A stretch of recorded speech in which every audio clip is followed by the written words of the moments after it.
Hello, hello, hello. Thank you so much. Thank you so much for being here with me. And yes, I'm a little bit late and I'm so sorry. I had a different time in mind. I set it for half an hour ago, but in my mind it was for now. So I guess I'm right on time and everything in divine timing, as the saying goes. I'm sitting here going through a heat wave. It is so hot over here. It's unbelievable. Today is a little bit cooler.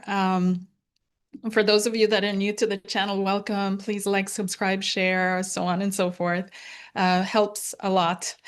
And I would appreciate it, love it. But yeah, for those of you that don't know, I'm sitting here in Germany and we are just like it's bonkers.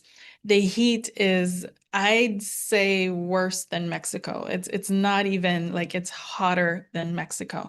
I've been to Mexico where it's been like I don't know, 20s, mid 20s, 25 degrees, 27 degrees Celsius. What's that about? I don't know, 80 degrees, something in the 80s, maybe high 70s, something like that. I don't know my way around Fahrenheit.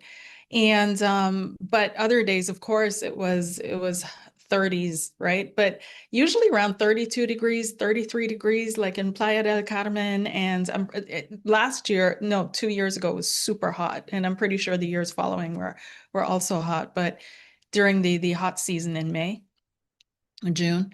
But this is wild. We're getting over up like 110 degrees Fahrenheit over here in Germany, um, to probably over 110. It's it's we're measuring yesterday, I think they measured 41 degrees, 41.5 degrees Celsius. And to put into context, when I was a kid, which is quite a long time ago, but I remember on the radio, it would come through and they would say, oh my gosh, you guys, it's 23 degrees outside, warm weather, enjoy the heat. When it was 25 degrees Celsius, oh my gosh, it's 25 degrees Celsius, hot, hot, hot, and enjoy the sweltering heat. And people were outside and going to open swimming pools and stuff like that. And now 25 degrees is like nothing. It is nothing. It has literally in the last, I'd say, 10 years, 15 years, 20 years, it's gone up over 10 degrees. And we're getting, these are not even the heat levels of the Mediterranean, or like I said, Mexico, even though the Mediterranean is now heating up along with it. But it's something else, and it's a heat dome that gets locked in because you have a lot of hot air coming in, and that hot air expands, right? Heats up higher levels of air that then pushes down. And so it gets locked into this self-sustaining dome. So unless something breaks it, it just sits there and bakes and cooks. And thankfully, it is breaking, it is moving.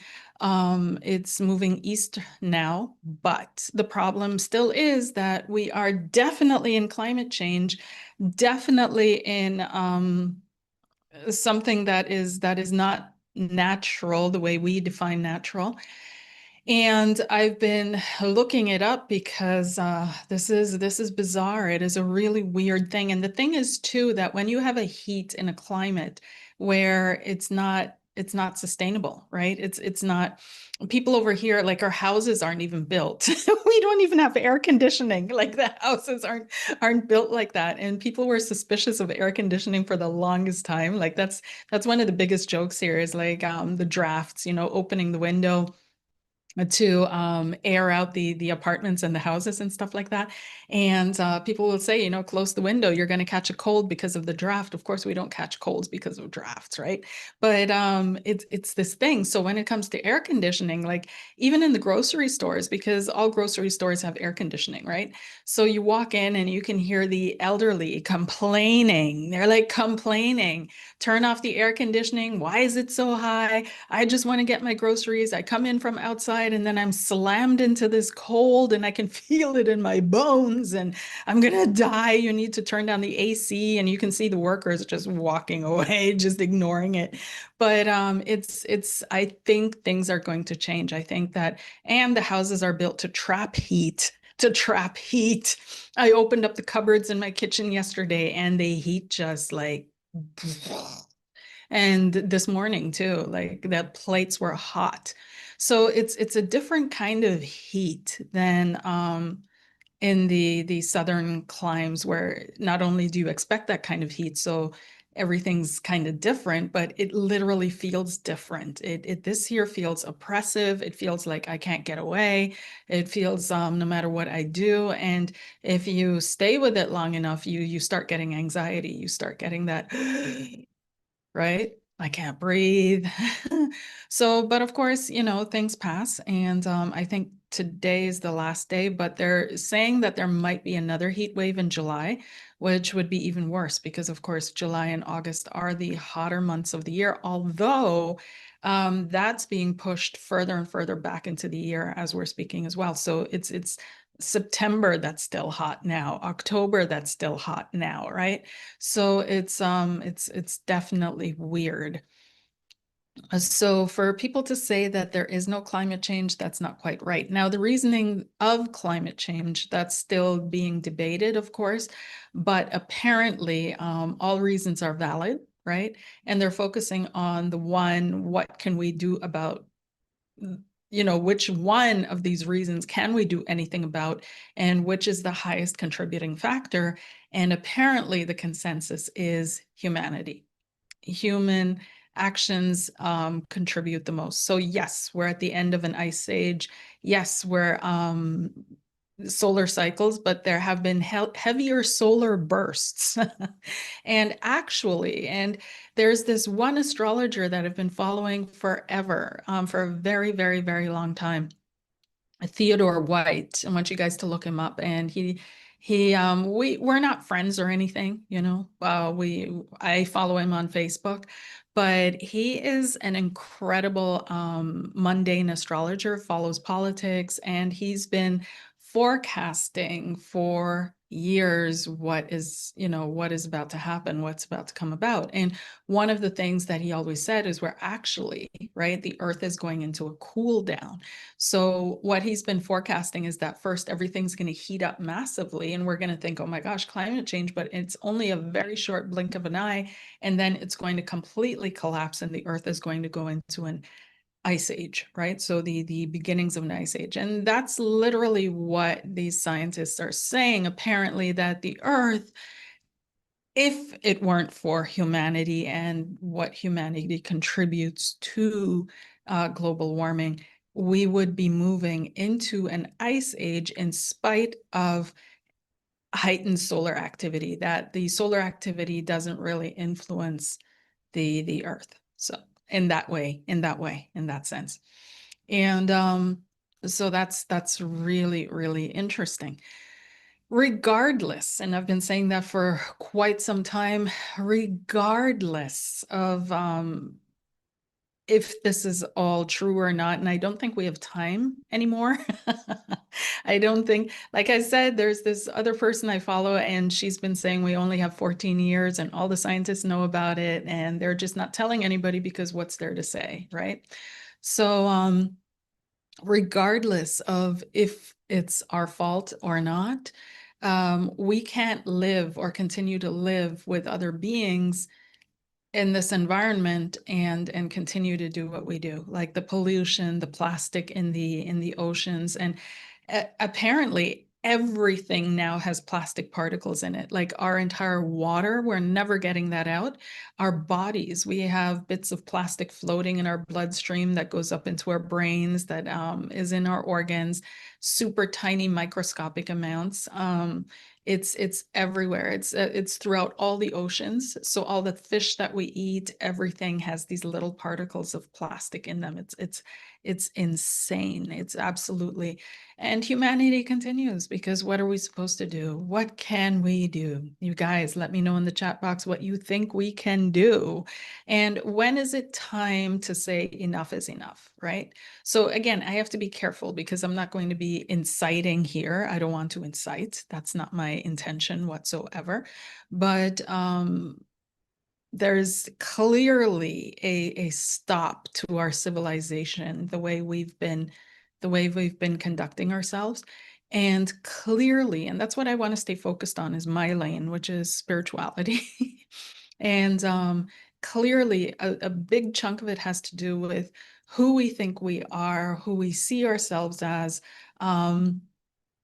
how we fit into this world, how we fit into the universe, what the universe is, and what this life is about, right? So I've always said that we're the aliens that we're looking for because we're the one species that has zero connection to this planet, that actually needs tools to live on it. So if this were truly our home, we'd be like the dolphins, we'd be like the lions, we'd be like the tigers, we'd be like the birds, right?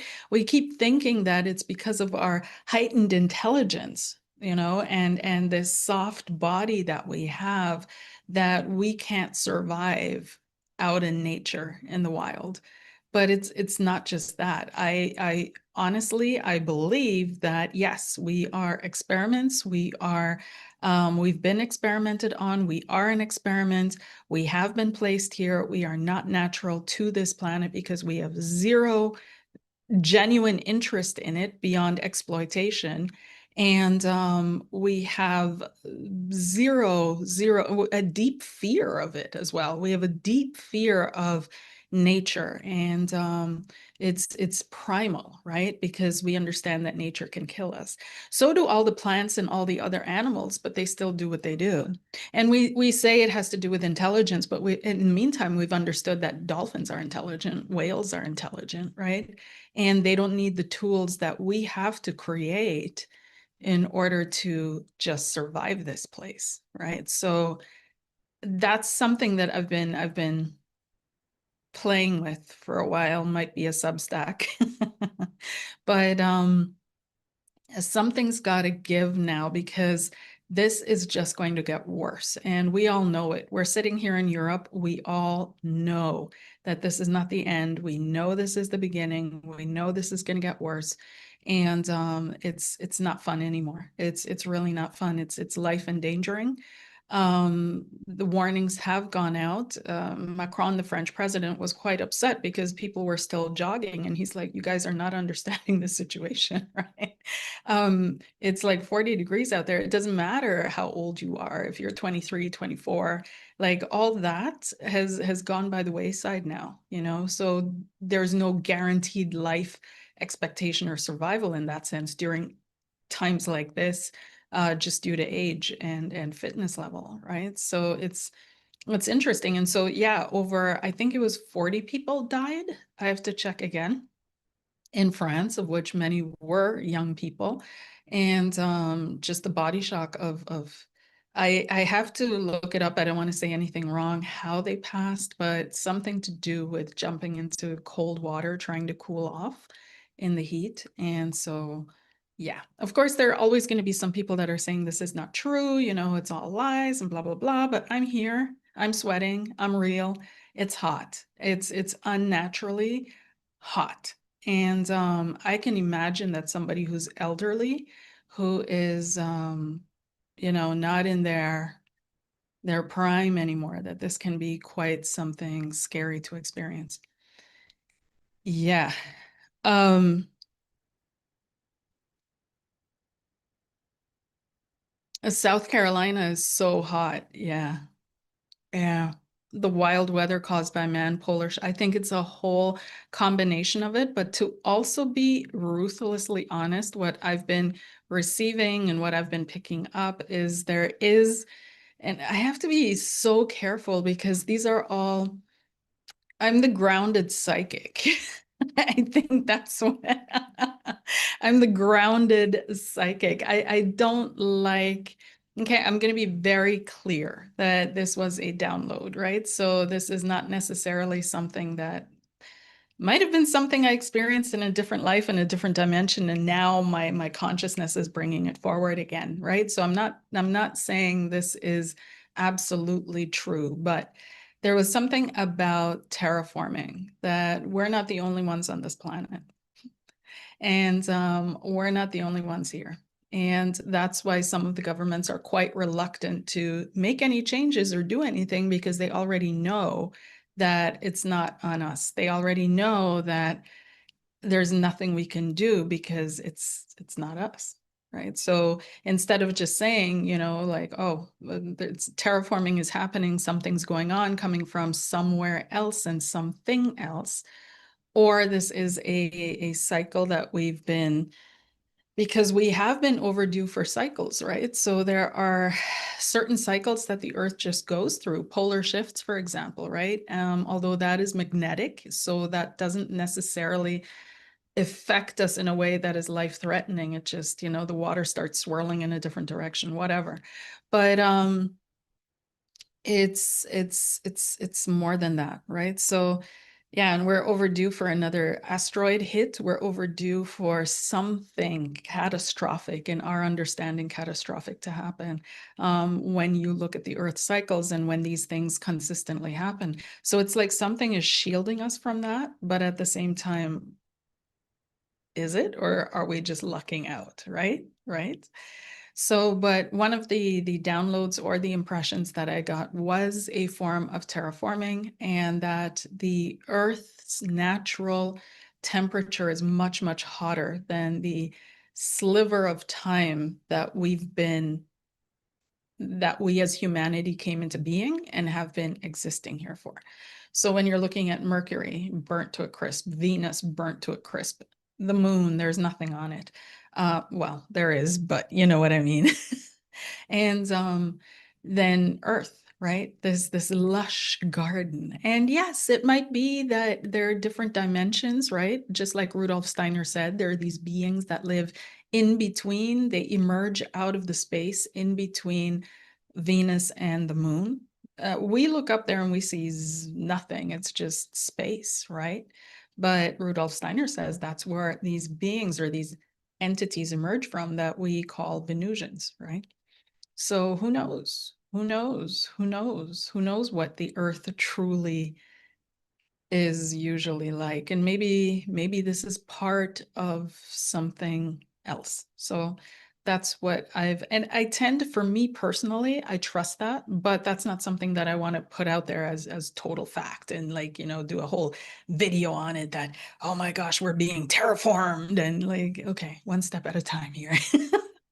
And but it came in a similar vein as when I saw the artificial intelligence coming in, when I saw that we'd kind of called it in due to our love of tech and machinery, and that the vibrations of machinery enter in our food, and those vibrations enter into our consciousness when we ingest it, when we're around it, so on and so forth.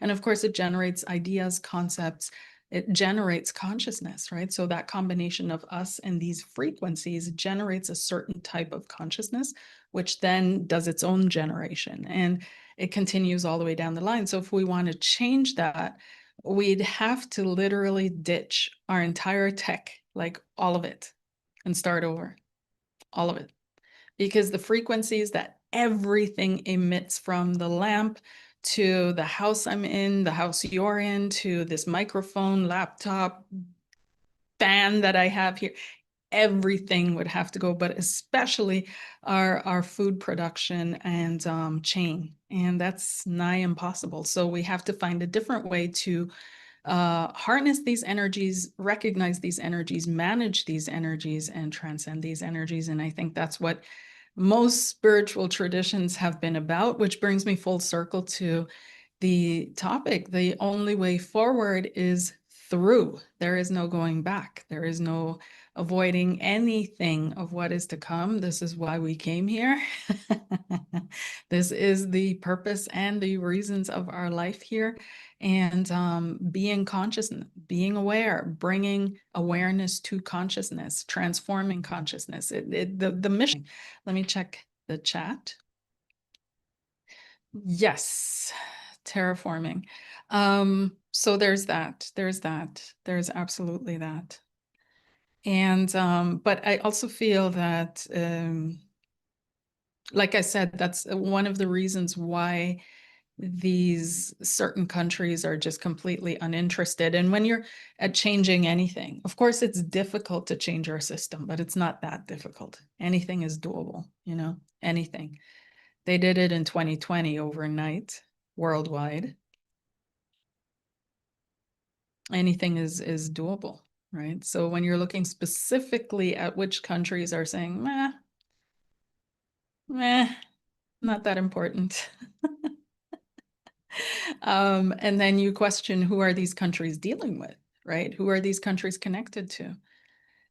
So I've seen Germans like freak out now on because, of course, Germans love to travel, right? So they're all around the world, and in Germany, it's very well, depends on where you are, but generally speaking, overall, it's very strict with how they deal with garbage, right? Very, very, very strict. So you have to separate garbage in otherwise you get fined, you get ticketed, like it's no joke. So you have to separate garbage. Like we separate into what do you call it? Restmüll, so the garbage that the household garbage, and that's all the stuff that is not recyclable. So let's say used shoelaces or what have you. But then you have the bulky garbage, right? Which you have to drive to a bulk garbage. So let's say you're throwing out furniture or laptops or whatever, that goes to a special place. Then you have bio garbage. So your all your scraps, your kitchen scraps, that goes into a separate garbage. You have paper and you have plastic and aluminum, right? Wow, it is hot. Oh my gosh. I hope the whew. So anyways, and I'm sitting in I have an attic apartment, so that and I love attic apartments. I love them. I love them, but there's a drawback. So yeah, we are totally serious about our garbage and being clean and doing all that. But when they travel to other countries and they see that not every country is seeing things the same way, and the harassment that we go through in Germany, the seriousness of it, right? Because people are very, very, very environmentally conscious, and they do take that seriously. And when you see then in other countries, they don't have the same checks on their cars. They don't have, because that's another thing, right? You have to get your car checked every, I don't know, a couple of years to make sure it passes the Abgasuntersuchung, the what do you call it? Uh, exhaust emissions test, and to make sure that it's environmentally safe, right? So then you go to other countries, but we're one planet. So if one country does all this and then 50 countries don't care, what's the point, right? And so that goes out of our money too, because we have to pay for all this. So there's that. And so people are quite perturbed and upset. So of course it's not the individuals. That's the next problem, is they're making us all environmentally aware, which is wonderful and that's great. But the biggest problem to our environment are the billionaire class and the corporations, right? The corporations and their unwillingness to change, and the people that are sitting at the helm of this and their unwillingness to change. And the governments that are just catering and catering and catering, and in order to keep the old system alive, instead of everybody just saying, okay, stop, this is not working anymore. It's not functioning. We can all see it. We can all feel it. This is not a healthy life for everybody, the way we have everything set up. No, we have to keep it going and going and going and going. So we'll see how far we can take it, um If we grow and harvest on our own, do you think the harvest would still have microplastic in them? Probably less, like just from, I don't know though, I'm not an expert on that, but I think there would be less because you don't have the whole plastic packaging around it. You're not, it's not melting in the sun while you're at Target after you went to Whole Foods, and it's in the car. And so I think um, it would have less, but I think you can't, there's no way you can avoid it. It's in your tap water, It's literally everywhere. It's in, and if you guys Do not drink tap water. You buy your water. It's in it. It's in it. So yeah, yeah. That's one of the things that honestly that freaked me out living in Mexico was you can't drink the tap water in Mexico, right? So what people do is we buy bought garrafons, and those are those big like 5 liter water jugs, and they would get delivered. You'd get 3 or 4 delivered, right, once a week, and they would just sit there in the heat or in your air conditioned house, but still they would just sit there. So over time, of course, you're ingesting all this plastic because the plastic leaches in. And I was just, when you start thinking too much about things, and I can do that, I just thought, oh no, I don't want this. So yeah. Yeah. How can one person do anything? You can't. Absolutely, you can't. And that's the thing. That's another thing I wanted to talk about was some of you guys may have heard, some of you guys may not have heard, but Tulsi Gabbard went on record, and let me just draw up her YouTube. And she spoke about Fauci, and she said she's outing Fauci. Of course, for all of us that knew, we knew she's not outing Fauci. We all knew. And she just confirmed the conspiracy theories once again. And she said that Fauci was responsible for 2020 to 2023. They have all the paperwork, they have all the background info, that he lied, that he, everything, like just everything. And when I stopped to think about the comments that Asian people had to endure, right, when it wasn't them, and when I stopped to think about the level of division that they brought into our world on that level intentionally, it just it doesn't blow my mind because we all already know all this. But then you turn around and you're seeing everything happening in England with migration and the protests there and the hatred towards immigrants worldwide, and you're wondering, how do people let themselves be so easily conned and riled up like this? Like, how does that make sense? How does that make sense? And it's just absolutely mind-blowing. They would rather allow that to happen, that people developed during the 2020s, this hatred and revulsion and these erroneous concepts towards Asian people, than speak the truth and say, oh yeah, we were experimenting on bats in Wuhan, and this is what happened, right? And we all got to figure it out because, I mean, I think the world would have been taking it the way they take everything else, which is non-responsive, So, but at least it would have been the truth, right? It would have been the truth. But no, we're going to allow racism to happen. We're going to incite racism. We're going to push that instead of saying the truth. So let me just play her clip, and you guys enjoy. It's not that long. It's only 5 minutes. And yeah, 1 second.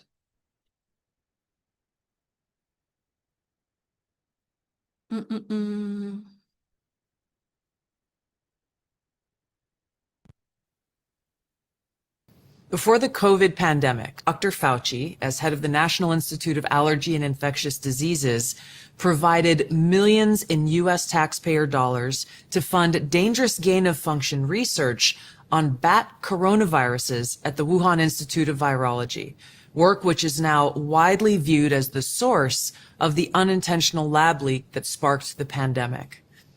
Now, in support of President Trump's maximum transparency mandate, today, on my final day as Director of National Intelligence, I'm releasing never-before-seen communications and documents that expose exactly how Fauci worked with politicized career leadership in the intelligence community to suppress the truth about his actions the virus's lab leak origins, and his role in directing U.S. funding for this dangerous research that caused immeasurable harm and countless lost lives. Now, these documents expose Fauci's direct role in influencing and manipulating IC assessments on COVID-19 and how Fauci lied to Congress in 2024 when under oath he denied knowledge of or participation in discussions with intelligence officials about viral research. We also received testimony from multiple intelligence community whistleblowers who reported retaliation for challenging the intelligence community's manipulation of intelligence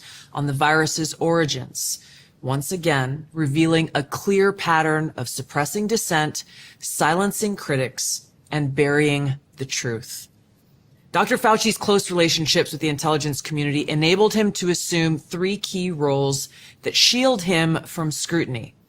First, Dr. Fauci funded dangerous gain-of-function coronavirus research linked to big pharma and their pursuit of universal vaccines worth trillions of dollars. Second, Dr. Fauci was the behind-the-scenes advisor who, alongside his hand-picked so-called experts, pushed the intelligence community to endorse a natural animal origin to hide his dangerous gain-of-function research that he funded using taxpayer dollars, all of this in a deliberate attempt to cover up the truth and shift the blame and attention away from Fauci's own actions. Third, Dr. Fauci became the nation's pandemic pundit, and he publicly pushed lies, disinformation, and censorship using every platform available. Now, according to hundreds of reviewed emails, which are included in this release, the intelligence community almost always incorporated Fauci's recommendations. He promoted a fraudulent paper whose publication he helped prompt as legitimate information for intelligence community consideration. Senior analysts praised Dr. Fauci not as a policymaker, but as what they called an unbiased guide to the real coronavirus experts, while deliberately ignoring experts who might dissent from Fauci's narratives. Now, Fauci didn't stop there. He blatantly lied to Congress under oath during his 2024 testimony to the House Select Subcommittee on the Coronavirus Pandemic, denying that he ever spoke to any intelligence agency about COVID. Now, the correspondence I'm releasing today directly contradicts his sworn testimony. Now, we received statements from multiple whistleblowers revealing that the intelligence analysts who dared to challenge Dr. Fauci's COVID origin conclusions faced threats of retaliation, marginalization, and many suffered career setbacks. For example, a contractor was terminated just days after coming forward to ODNI as a whistleblower. Another example, those who advocated for the lab leak hypothesis or expressed dissenting views were reminded by their managers that leadership would determine which analysts would be promoted and which would not. The message was clear: go along or be punished. Senior leaders also sought to undermine whistleblowers by removing anonymity, which is required in the whistleblower process, as they made their complaints, and also insisting that their managers or attorneys be present during ODNI meetings where these whistleblowers were coming forward with their testimony, obviously creating an atmosphere of intimidation. The COVID pandemic caused tremendous hardship and pain for millions of our fellow Americans and countless people around the world. Now, after years of lies and censorship and cover-ups, the American people deserve transparency, truth, and accountability. The tactics that were used to hide the truth are straight from the deep state playbook. Politicized self-serving leaders like Dr. Fauci covered up their own wrongdoing and abuses of power, manipulated intelligence, lied to Congress, and undermined a duly elected president by restricting his access to the vital facts he needed to keep the country safe. It's time you know the truth. Right. So how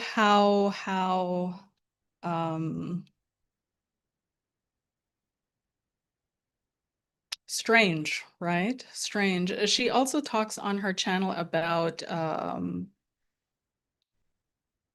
biolabs, worldwide biolabs. So go check all that out. It's very interesting because these are all things that conspiracy theorists have been talking about, have been speaking about, and people were always shooting it down and saying, oh, not true. That's all just hogwash and just stuff that is being said. Now, that aside, I don't think that we're all jaded.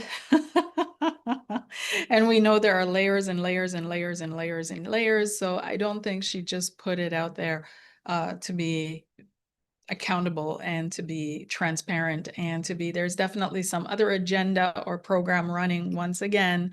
And they're hanging Fauci out to dry because they can, because coincidentally, she released that video right at the end of this 5 year there was a statute of limitations that was running. I think 5 years they had to go after Fauci, and that was the end of the 5 years. And so now Fauci will never be prosecuted for that. They can't go after him for it. So it's, will we ever know the real truth? The real truth? In a way, I guess. In a way, in a way, in a way. So yeah, that's the world we live in. That's the world we live in. But again, this is the world that we also create. And together, together, together, together, together. All right, you guys. So let's have a look at what's coming up for July, the July energies, and what you can expect. So what I'll do is just a general read. I'll do a July video on my other channel. You'll find my other channel if you join my Patreon, and paying members have absolute access to it. And oh, by the way, let me introduce my Patreon to you guys. If you're not on Patreon, there is a huge, let me show you 1 second. Where's my Zoom? Zoom, zoom, zoom. Where's my Zoom?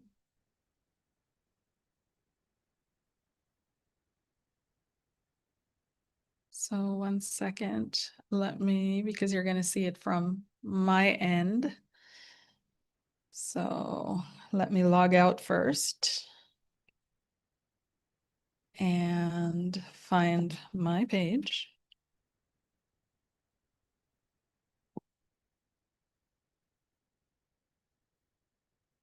And share with you, share Patreon. So right over here, you'll see my piratey pirate self. And because what's funny is, like, I've been going, again, I'm going to explain the whole thing a little bit more later, but pirates, I've always felt connected to them. Even when I was a child, I was reading all these pirate books, and I was born in a town, and a part of it is sunk beneath the seas because it was the wickedest town on earth. And I am pretty sure I had a life in that town before it sank. I am more than sure. And so it's yeah. But anyways, so you join, you have the membership options, and let's not start with that one, but there's the harbor where we all gather and everybody's in the harbor together. We just chit chat, hang out, and you pretty much have access to most things. Then you have the inner library. This is our book club. And so we're going to have a meeting on Tuesday, June 30th. If you guys are in the book club, excited, excited, excited, excited to see you. And then there's Below the Waves. And this is also the Black Mirror group. And because the Black Mirror is a once a month where we chat about anything under the sun within the paranormal spiritual range. So whatever comes up and whatever topic, and we just dive into it for a month and see what happens. So I have a transmission, a download, an explanation, a video to it. There are worksheets, and there's a group meeting, right, where we get to share our experiences and talk about things. So that's in Below the Waves. And of course, as you move up the tier, you have access to all the other tiers, right? So then you have the chart room, which is for those of you that are receiving a once a month chart reading. So I send out transit reports per month, right? And those are in the cartographers group. And yeah, and then there's another one, a secret one that is for those that really, really, really want to support me and my work. And for those, I am super, super, super appreciative. Okay, so that's pretty much it. The Black Mirror, the intro, anybody can access. You can go check it out, see if it's for you. And there's a Saturn series, the Saturna series on the feminine Saturn. There's the virtual tour because I did a tour of Southern France um, last year, last September. My gosh, it feels a lot, feels like a different lifetime. So much has happened. But yeah, so you can go on that virtual journey with me. I take you on the entire tour that we did and so on and so forth. So you can, scroll through it and join us. But yeah, yeah, I'm clearing that up. Then there's also my Substack where that's where I have my deep thinking. That's where I do my deep analyzing, taking things apart and looking at things from my perspective. So you can check it out there. I just finished a 6-part series called The Seed, which is on the doctrine of discovery and how it unfolded throughout our lives, how it unfolded through all our systems and how it created that world that we live in now, in addition to, of course, several other things, but this is one of the main roots that underlies everything. So did that.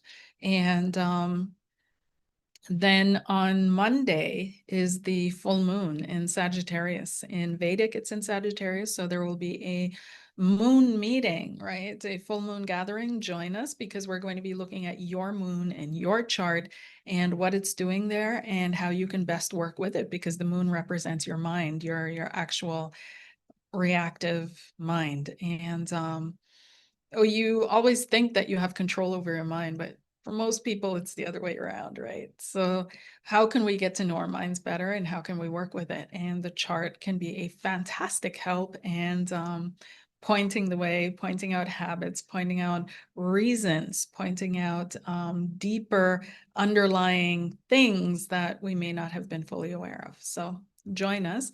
That is also space limited because we're going to be looking at everybody's moon and yeah, chatting about the full moon that is now happening. And it's a doozy. It's a yeah, it's an intense moon, but definitely anything that is given to the Holy Spirit that we work with can be used for good, can be transformed by the Holy Spirit for good, for wonderfulness. So even difficult things. Okay, so check it out. Everything is in the description box below this video. I'd love to see you there. And of course, I'm available to help you sort your life and see where your opportunities lie and how you can level up so hard they cannot follow you. Whoever and whatever you want to leave behind, let me help you do that because most times it's not worth it. If you've gone through some kind of a breakup and you're still having these feelings and emotions, and it took me years. It took me years with one breakup to really move through things and really shift the energy and really move out of the mindset of I'm going to, do something I shouldn't do. And really start living my life again. So I understand every step that you're taking, every step that you're going through. If this is you, if you're moving through something in your life that is really tremendously transforming, that is leaving you no option but to transform. So I'm here. And all of that is in the description box below this video. So let's dive into July, my loves, and see what's coming up for July and what the energies are looking at. I'll just read the cards again. If you want to hear the astrology, that'll be over on my other channel, which I am building up. Okay, so you'll get access to that if you're in my Patreon. So let's have a look here and see July. What's coming up for July? And I just want to take a deep breath in, align myself.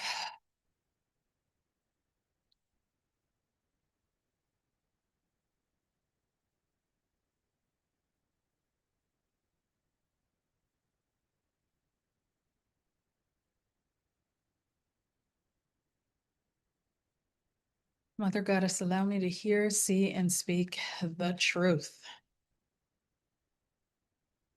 What is coming up for July 2026, please? July 2026. What are we looking at?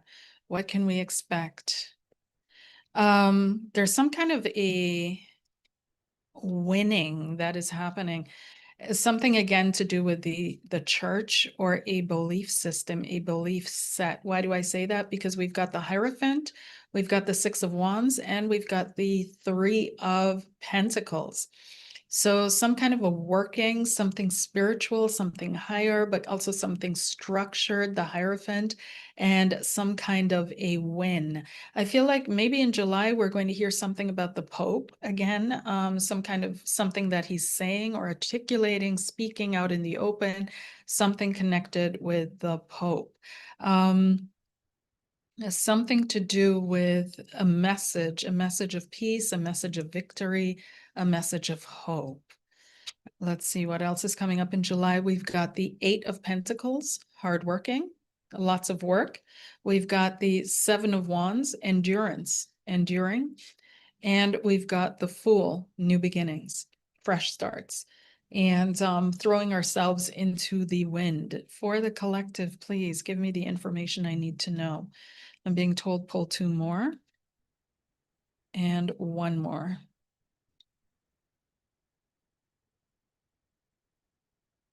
Okay. Okay.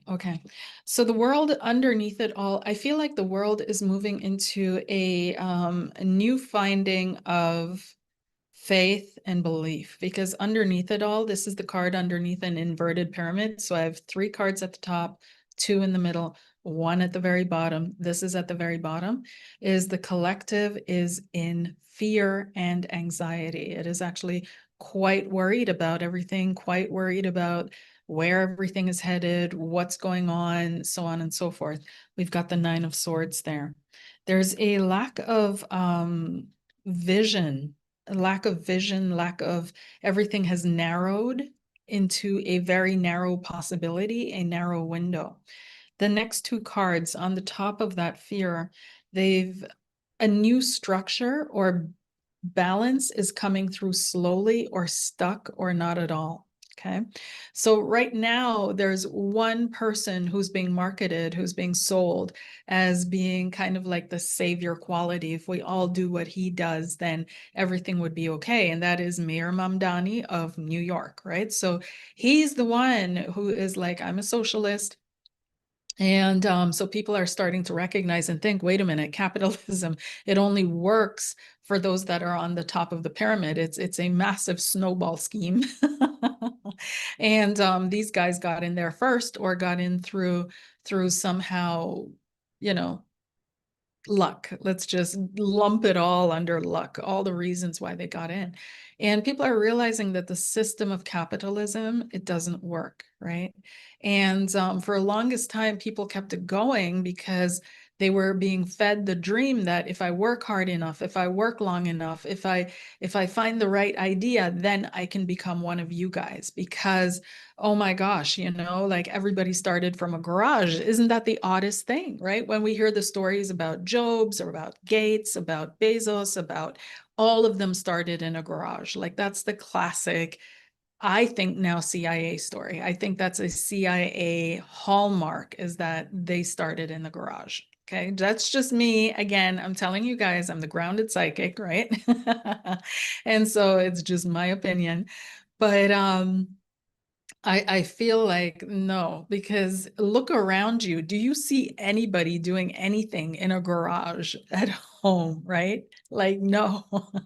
So why are these kids, and all of them are college dropouts. That's another thing that I find fascinating when you read their histories and their stories. They're all college or university dropouts, right? So whether we're looking at the founders of Google and maybe they got it later, like Elon, I think there was a gap and then he went back or something, or he switched things middle, whatever. But Gates, I think, dropped out. Jobs definitely dropped out, and some other ones dropped out, right? So what's the story, And this is being sold, especially that American dream. And this is no longer an American dream. It's a worldwide dream with the internet and American platforms, right? So YouTube and all these others is if I work hard enough, if I show up in the right way, if I find the right things to say, if I portray myself in the right way, then I can become one of you. And people are slowly waking up to this, that no, that's not how this runs. And so then the shift of attention goes, okay, so what does work? And this is what I've been warning about, right, for years. And although I like Mamdani and all of that, I admit. But then I stopped and I thought about it because I get very enthusiastic very easily. And so I was like in the beginning, yay and Mamdani and all of it. It's amazing. But then I felt that way about Obama, yay, amazing. And yeah, so I thought maybe this time let me take a step back. And then I realized nobody's touching him. Not really. They're not, like, he's not being poked or prodded. And I thought, that's interesting. And so I took another step back and I thought, this is what they're doing. This is exactly what we've been speaking about, that they present in the US candidates that are so clearly dysfunctional. Like out of 380 million people, this is the best that you have to offer to run the country. And this is the best system, is like a football game, red against blue. And it's inherited voting. Like, seriously? And these are the only two candidates out of 380 million people that are up for grabs. Like, come on, be real. And even before that, right? So I've been thinking for a long time, they're trying to get people to stop believing in democracy so that it can implement a new system, because it's not democracy anymore anyways. Like, democracy doesn't look like that. And the new system is, of course, going to be implemented by them. And it's going to look good and it's going to be juicy. And they're going to set it up in a way that people are clamoring for it. They're asking for it. They're saying, hey, that's what we want. And they're going to be like, oh, shucks, surprise. We've built something and this might be a better system than what we had running. Let's do this for a while. But it's all still controlled, right? It's all still controlled. And I keep thinking about one of my ex-bosses way back when. I've told this example before, but I'll tell it again because it was so good. I was working as an office manager. And so my boss called me in and he goes, I have a problem. And these are 5 solutions. Can you just choose 3 that you think are going to work in this environment? And let me know those 3 tomorrow morning. And we'll go with it, And so these are the only 5 things we can do, and I don't have time for it. So I went home, actually did work on it, came back the next morning, and I say, okay, like I think these are the 3 that we can do in this order, right? So this would be my first choice. This is the second one, and this is the third one. He's like, okay, perfect. I'm going to take these 3 that you chose, and now I'm going to bring it to the other people in the team and ask them to choose from those 3. And I'm like, why did I do this? Right? Like, what? And then when I was walking out, because I was like, whatever, he was like, you just got a lesson in democracy. I was like, what? And he's like, you don't think they let you vote for real, do they? Do you? Like, all your options are rigged, all of them, every single one of them. So back to this new system, right? That's going to be presented to us. I'm having a slow sinking, nagging feeling that this is the beginning of what we're seeing of this new system, right? So of course it comes candy wrapped, cherry packed, like it's beautiful and it looks like it works, but it's evolving and eventually going to hold hands with another system as well. So, of course, it doesn't matter which system, we have to evolve out of the system. There is no other way, right? We have to take that step out. We have to evolve out of it. Um, and the only system, there is no system that's going to work, like none. All of them have their drawbacks and their pitfalls, except when we as a society, as a collective, get to the point where, just like the planets in their orbits, the ants on the ground, the bees in their beehives, we allow ourselves to be led by life and we start trusting life, right? And trusting where we're led, trusting what we're meant to do. And that's the only system ultimately that's going to work. But until then, we're going to go through these shifts and these evolvements, but we're seeing the beginning bricks of the next system being laid right now. And one of those bricks is that experiment. Believe you me, that's an experiment that is happening in New York right now. Okay. So back to the cards and July, but I had to explain that whole back thing, you know. We've got the Justice card and we've got the Hanged Man. So there's a lack of justice, right? This is another topic that is going to come up and be spoken about in July, is a lack of justice, a lack of clearing the air, a lack of balancing the scales, a lack of, you know, that we're seeing on a collective level, right? So this frustration and discomfort, and this is the ground level of it. Okay, the ground level of it is this fear, anxiety, worry, and everything that we're facing, and this lack of anybody doing anything about it. The Hanged Man, it's stuck. So people are going to, you know, July, it's about hard work, working hard, fighting through, enduring, and the Fool, right? Looking towards, okay, what's the next step?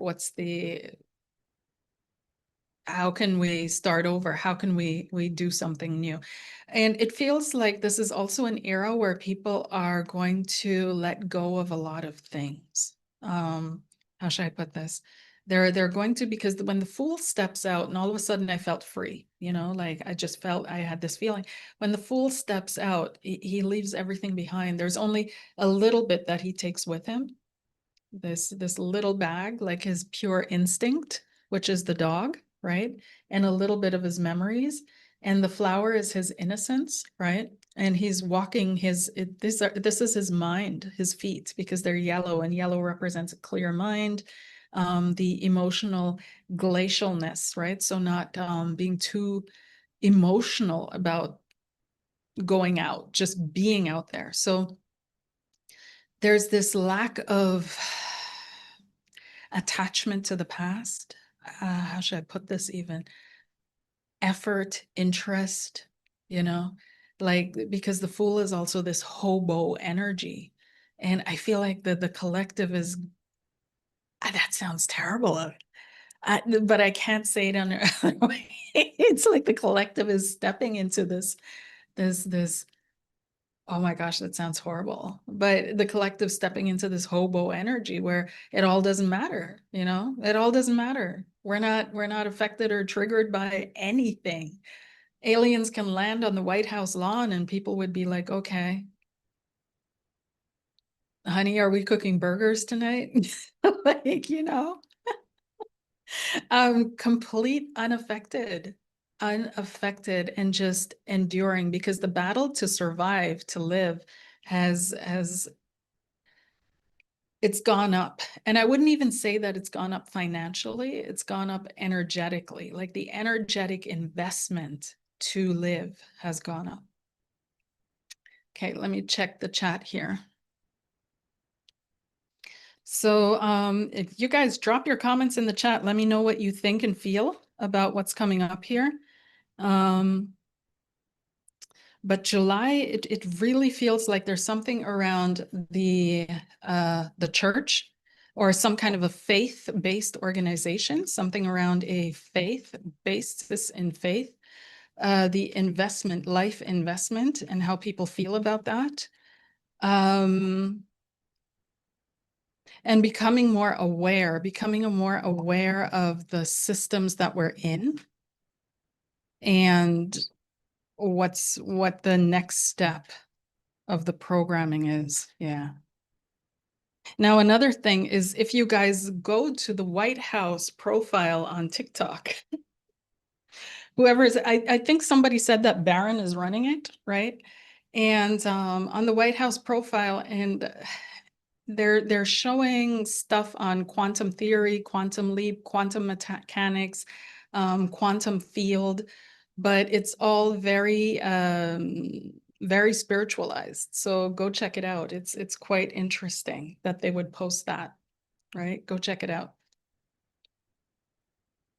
So let's see. Wow, it is hot, you guys. I'm dying. I'm dying. I'm dying for you doing this video. Dying. Woo-hoo-hoo. So let's see what else is coming up for July. July 2026, please. July.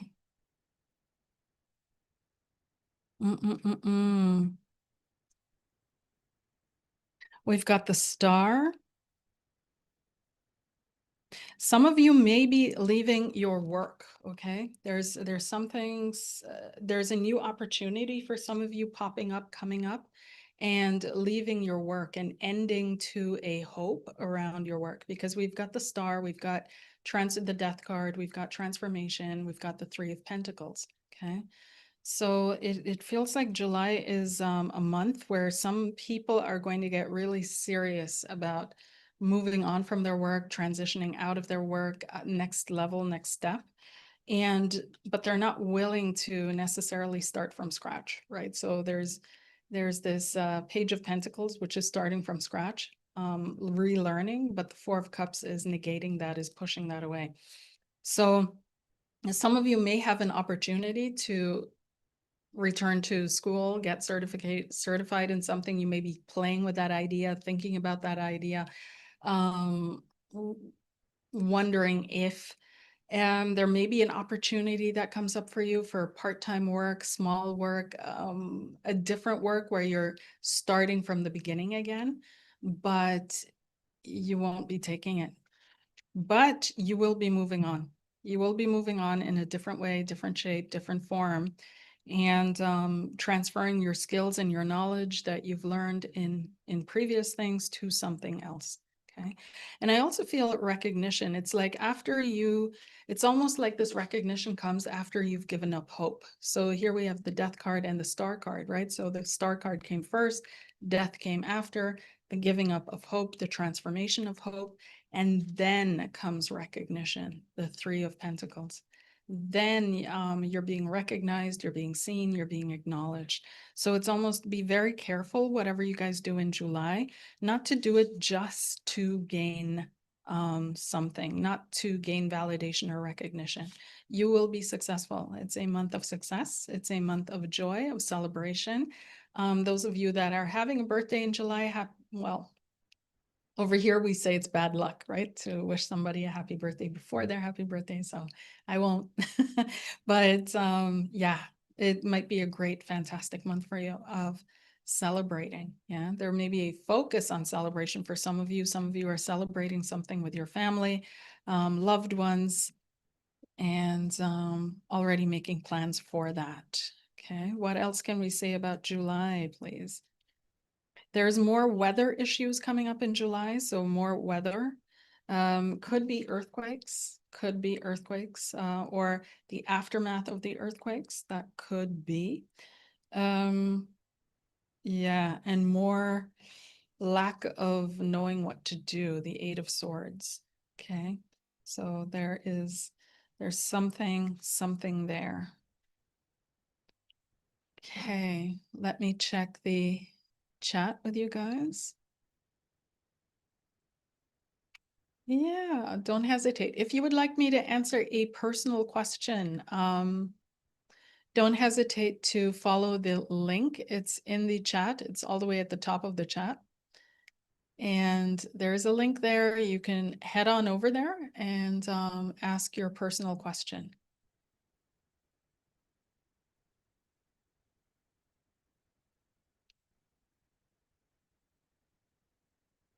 Let's see what else is coming up here. And I'd love it if you guys shared and cared. If you can share this in whatever Facebook groups you are in, I would be sincerely appreciative. Let's see, July 2026. What else can we expect? And let's go through countries or zones. So let's do the American zone first, of course.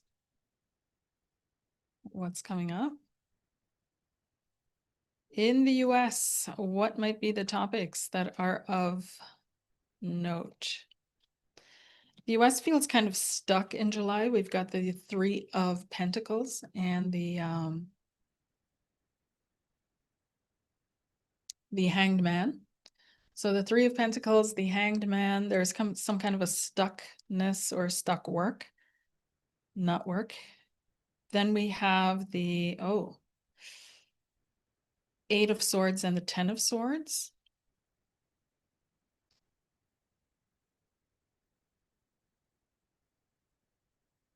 And we have the Knight of Cups, Ten of Coins, and the Sun.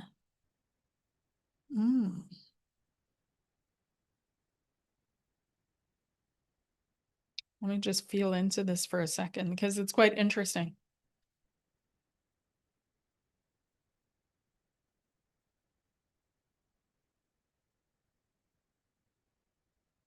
Oh, okay, I get it now. I get it. All right. Okay, so the US in July, it's about Iran, right? So Iran will finally come to a break, okay? They're going to feel like, okay, everything is finally in place now. They just signed an agreement and then Iran blocked the Strait of Hormuz again because Israel bombed Lebanon, and then something else happened with some ship, and then the US bombed Iran again, and it was a little bit of a, but in July, it's finally coming to rest. And we're seeing that here that in silence, in quiet, things are being worked out. So the Hanged Man, there was something that they had to wait for, be patient about. Something was being discussed, talked about. Then we have this situation in Iran, which was at a stalemate and blocked, but also you can see her foot. That's what triggered where I knew, okay, this is what they're talking about. The Strait of Hormuz and the lack of flow, the lack of energy, the guards here, and this indecision. But then again, the indecision, the Eight of Swords, this being blocked, but voluntarily, like she can free herself at any time. It's not serious. But the Ten of Swords is serious. This is absolute endings, absolute coming to an end. So that whole situation is coming to an end, and it's going to be a very prosperous agreement actually for the US and for Iran. It's something that benefits both. This doesn't make everybody happy that's in the region. That's not what I'm saying, right? So there are going to be some very, very unhappy other countries, but for the Iran and the US, it's actually not going to be bad. July is definitely a month where you guys are going to be seeing like that kind of fade out for a while, because of course it's not going to last. I keep saying that, mark my words. But for now, for the next couple weeks to months, it will last. So moving onward,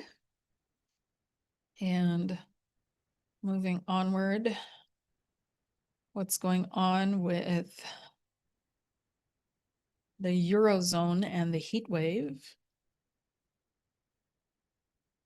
Europe's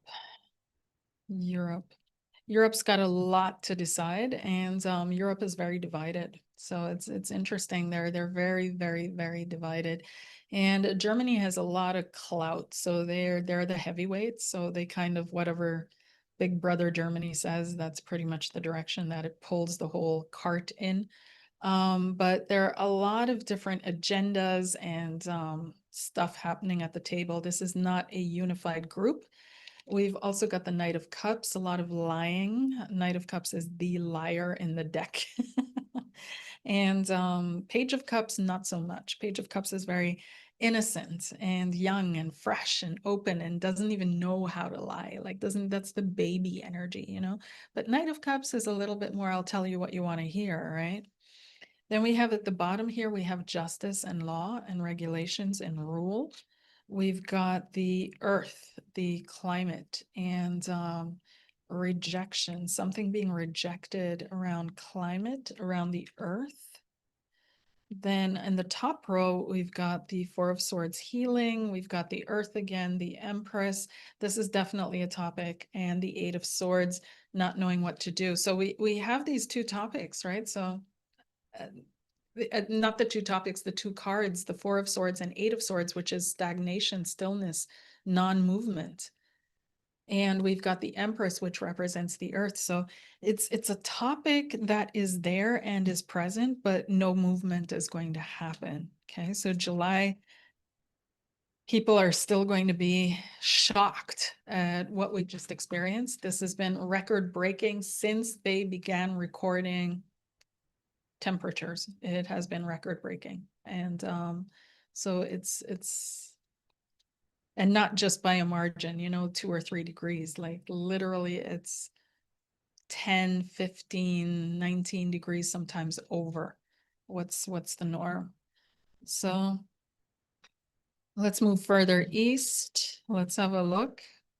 Ukraine and July, because apparently everybody with Ukraine has decided no, they don't want peace. Russia has said, nope, I don't like that setup. I don't like what you guys are offering. Ukraine has said, nope, I don't like that setup. And so they're continuing. So we'll see, what does July bring? July for Ukraine. Yeah, it's a nightmare situation. It's just going to continue. So Ukraine is going to try to exhibit strength, and they're fending for themselves, standing up for themselves, continuing. They're stuck in this loop, right? They're stuck in the cycle of the Ten of Swords.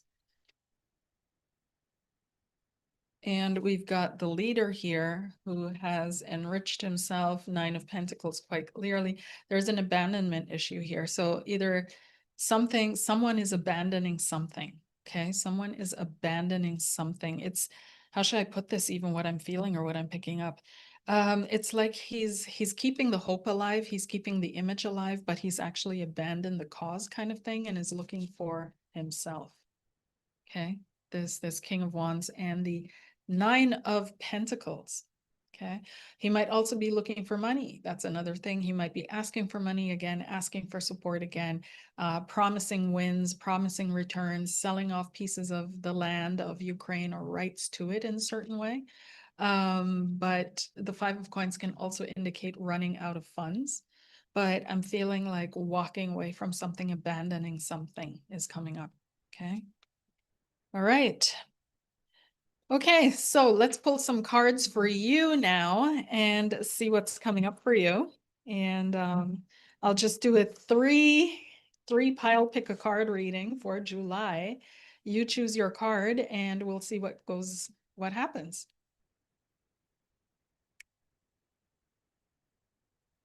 Okay.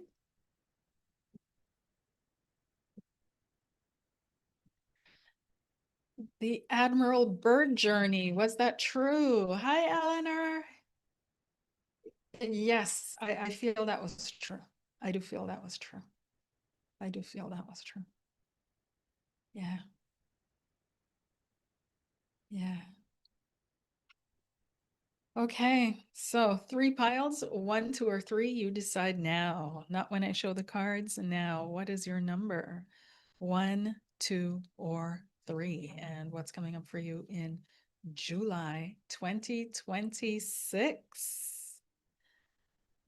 What's coming up for you July 2026?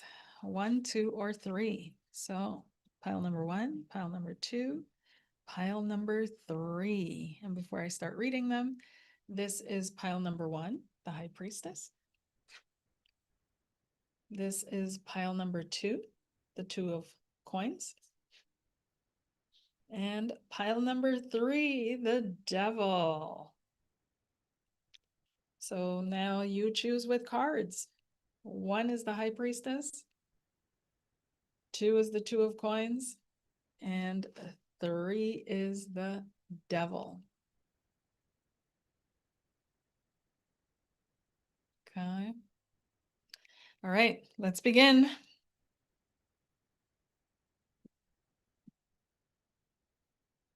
So the high priestess, pile number 1, what's coming up for July for you? Some of you are diving deeper into your intuition. This is, of course, a month of Cancer, although this card is not attached to Cancer. It's Taurus, I think. But it's feeling like there's a very intuitive flow. I want you to watch the moon cycles, watch yourself, see if you're drawn by the moon, if you're affected by the moon, and see if your energy goes up and down, and just, mark that calendar. But there's something about a moon connection and your intuition going deeper, you diving into intuitive topics, you using your intuition, connecting with your intuition to find answers and solutions to whatever you may be facing. Okay. It's going to be a deep topic for you in July. Now, there's some kind of a stubbornness. Okay. You're holding your own, you're holding your ground. You want to be encountered and picked up. Okay, you want to find true love, number 1. Why? We've got the Ace of Cups and the Knight of Cups. Okay, you want to find true love. You want true love to find you. I don't know. You might have been watching Korean romances, AI romances, whatever. Okay, over on TikTok, but you want to be swept off your feet. You want your person. You are ready for your person. This is at the foundation of this reading, is this King of Cups. You want emotional healing on a romantic level. Okay. The next up is the Fool and the Ten of Cups. Like, this is all about your emotional reality, your emotional self, and wanting to start over, start fresh with someone or something. You wanting to experience happiness and joy. Some of you are going to be experiencing happiness and joy. You're going to be enjoying life to the fullest. You're going to be feeling that love coming from family. You're going to be feeling that connection. You're going to be feeling that support. You're going to be feeling that person come into your life. It might be absolutely the month for you. This will be a gift from the divine, okay? But there's also a major focus on healing. There's a major focus on healing a romance, healing a relationship, healing yourself, your emotional self. There is a focus on that. And some of you, even though you've been hurt hard in the past, right? And you've learned to endure, and maybe you've been a little bitter, it's been a little tough, okay? You're learning to have fun again. You're opening yourself up to the joys of life. You're sending out joy. You're radiating joy. You're giving joy, and you're experiencing that more. And you're just willing to let bygones be bygones. The Two of Swords, like, you know what? I can't figure it out right now, and honestly, I don't care anymore. I don't care to figure this out anymore. I don't need to know everything. I don't need to control everything. I'm letting it go. You're following your intuition and realizing that external validation, you're not invested in it. You don't care. You don't care. You don't care. So what I want to say for those of you that chose number 1 is luck and love is returning to you. You are focused on a very beautiful month of summer for yourself. Luck and love is coming your way. You're going to experience the joys of being loved.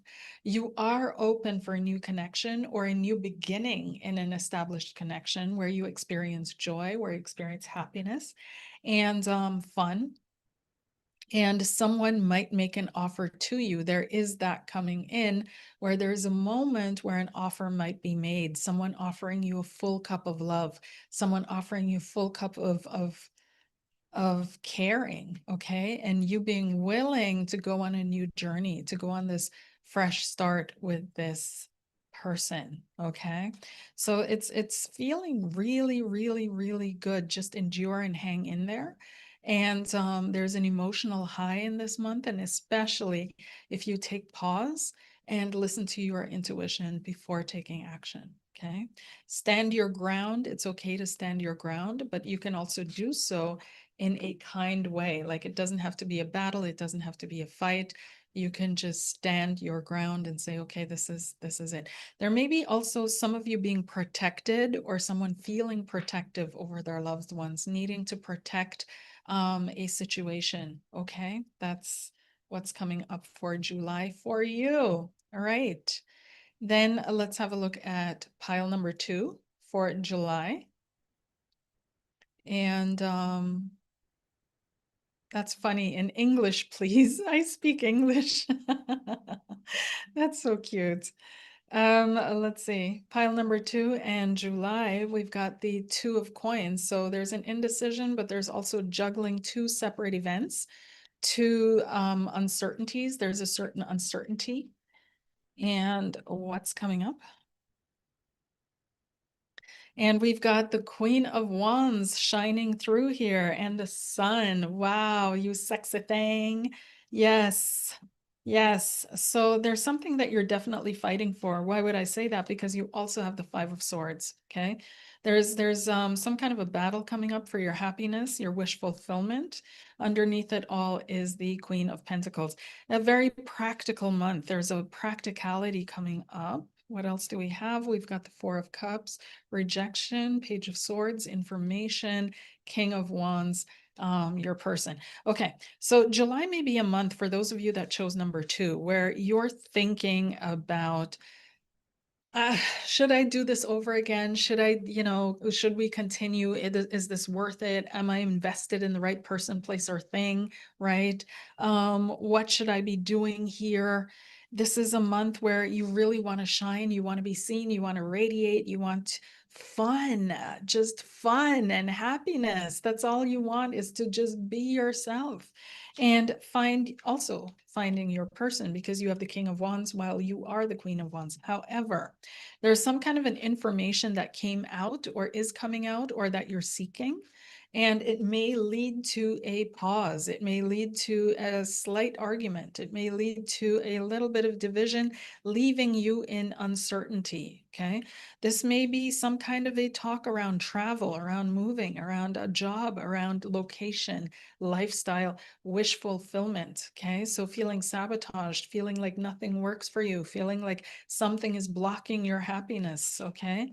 But you're going to solve that in a very practical way. You're going to bring up your practicalities, your practical abilities. You're going to find solutions to any problem that you guys may face. Some of you may be taking on a part-time job, a small job, an extra job. That may be something that comes up for you. There may be a project that you're uncertain about beginning or how you're going to end it.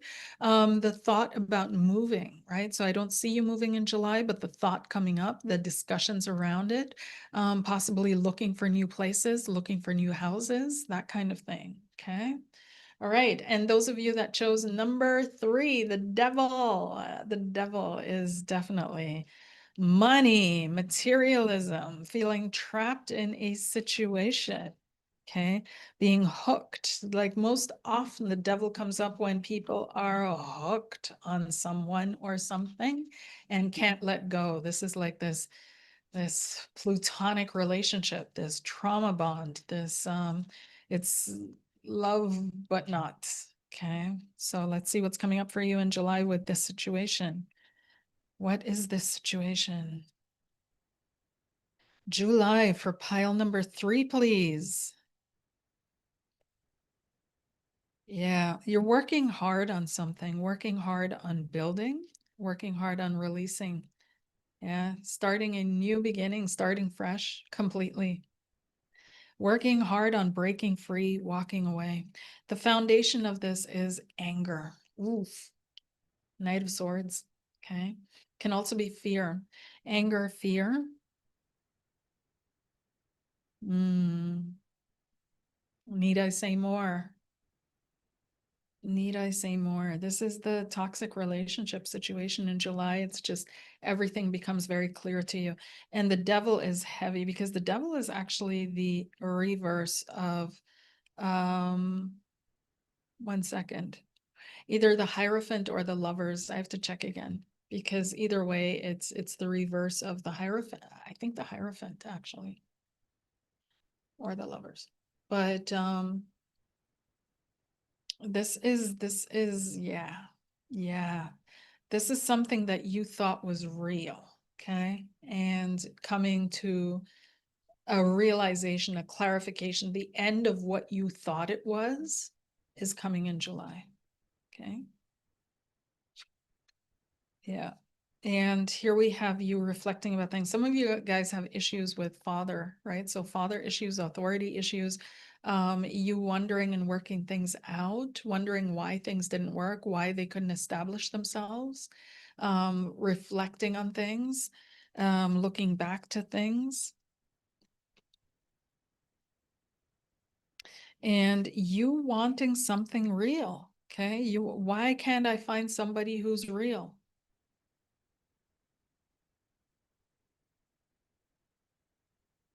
Let me pull some more cards here. What else is coming up in July for pile number 3, please?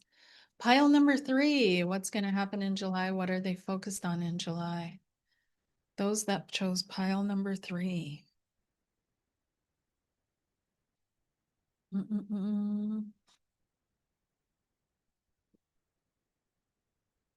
July, enduring. Wherever you are, you're enduring, but you're open. Okay, there's an offer of love. Some of you may have children. You may be standing up for your child, standing in for your child.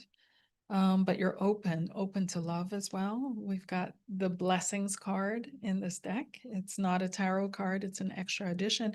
And it pops up for me whenever I see that spirit is watching over you. Okay. Some of you may have loved ones on the other side that are watching over you. Pay attention to messages at night. Okay. Love messages that are coming in at night, offers of love, and especially they see how you're hurting, they see how you're struggling, and they're offering you love, grace, and care. There's a focus on financial matters, making things work, making things happen. Some of you are paying things off in July that has been crippling you for a while, been working hard towards it. It's coming to an end, a new beginning here with the Ace of Wands. Okay, so that's what's coming up in July, you guys. Okay, let me get to the chat and see what's coming up.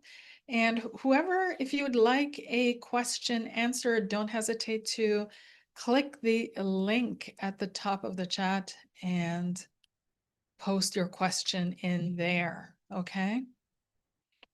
Justin, will this job get better? I have no friends here. I'm constantly spoken down on behind my back. The supervisor in my department, which is taking a toll on me. My commute is long. The experience is valuable, but not sure if staying here is right. But I also plan on moving, and this job was supposed to be my way of doing that. Okay, Justin, let's see here. Yeah.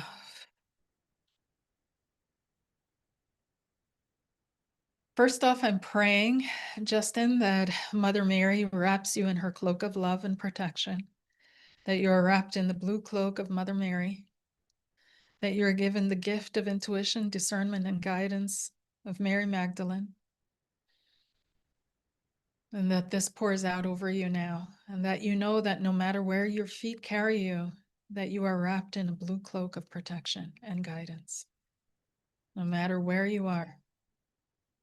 And let's see what's coming up, because the first thing right off the bat was, this is literally, I saw the famous scene of Luke Skywalker stepping out into nothingness to meet Darth Vader. That moment where he has to show his faith in the source, in the Force, and he's taking that step out, and as he steps out, the steps start materializing underneath his feet with each step that he takes, and that's what I'm feeling is coming up for you. There's this experience that you're having, Justin, that is teaching you to trust yourself, teaching you to trust your inclinations, your guidance. And we're all going to learn this ad infinitum, because like I said, that this is the evolution of humanity, is to get to that point. in thousands of years, where all of us are listening to the guidance of the God within us, right? Of the internal flow of life, of the consciousness of life that flows through us, of the awareness of being alive, of the divine that flows through us. And so this is an opportunity as well for you to trust that feeling of, I need to get out of here, and to accept that and to say, okay, I'm leaving. And even though I need this job in order to move, right? Something, some other window is going to open up for me, and I'm going to trust that, because I'm not feeling a resolution, a happy resolution or a happy ending to this. And it also feels like you're avoiding an end also because you want a happy ending to this. You want to be able to leave quietly and just, normally with no stress, no nothing. But I have the feeling this is a position where you have the opportunity to fight and see what happens, right? To experiment and see what happens.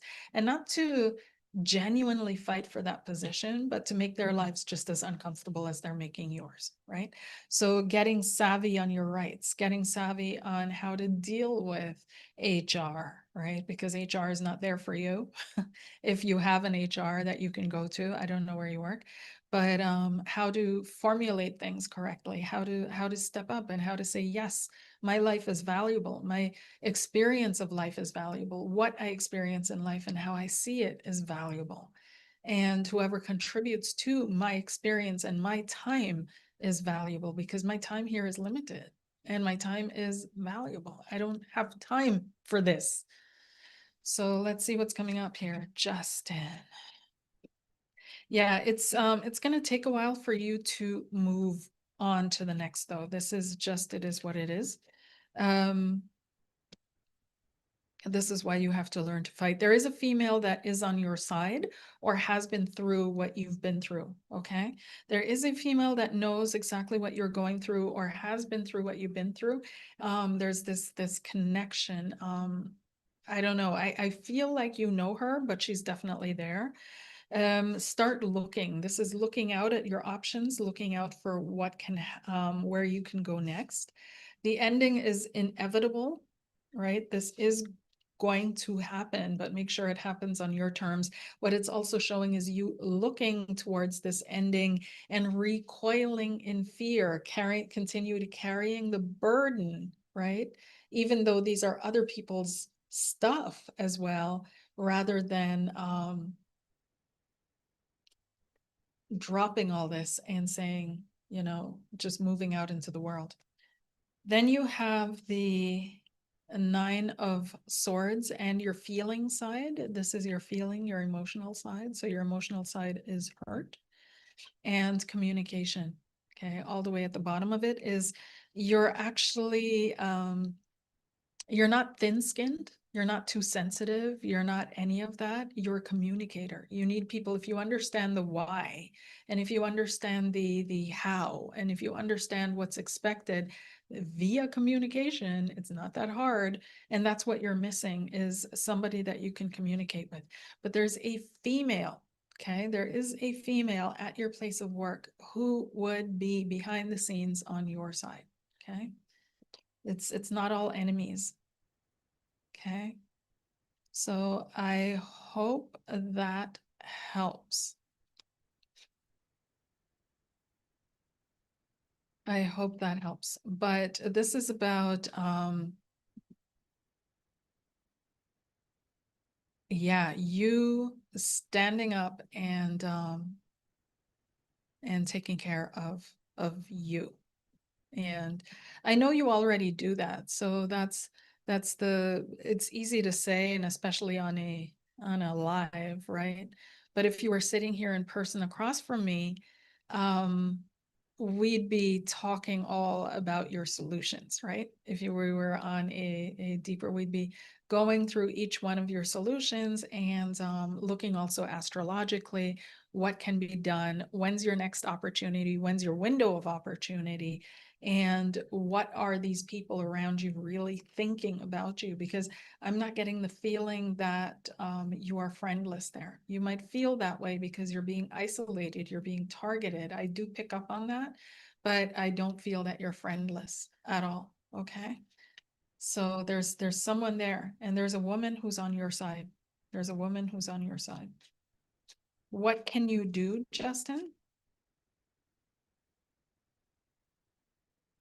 What can you do? And we've got prayer. We've got be sneaky. Every rose has its thorn, every dog has its bite, and you're allowed to defend yourself. It's a requirement. It's a requirement for life that you can be as toxic as you need to be. Be toxic. And it sounds like toxic advice that I'm giving, but I get the feeling with people, I'm not talking to a Jeffrey Dahmer or something, where it's like, no, maybe not. No matter how bad you get, you will never be evil, right? So it's I feel like you need to release that feeling of, oh, I have to be the good one. I have to be the one that does everything right. I have to be, release it, let it go, and don't hesitate to defend yourself. Don't hesitate to stand up for yourself. Don't hesitate, if your dog eats that plant, it's going to die. That's just is what it is. And the plant's not worried about it. And same thing, anybody touches me, anybody comes to me, anybody speaks to me, this is what it is. And it took me a long time myself to get to that position, since my parentage is Jamaican, so I was raised to be the good girl, yeah, and always being compliant and submissive. And to an extent, it's still in my energy field. You guys pick up on that. I can't hide it, but I'm not that. Trust me when I say that. Not anymore. And I am that, and so are you, right? So you have options, you have support, you have options.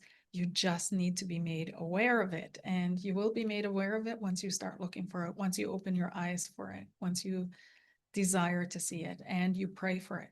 Pray, pray, pray, pray. Okay. There is a victory coming up for you again, right? So I see this female, she is in a powerful position, okay? She is in a stronger position.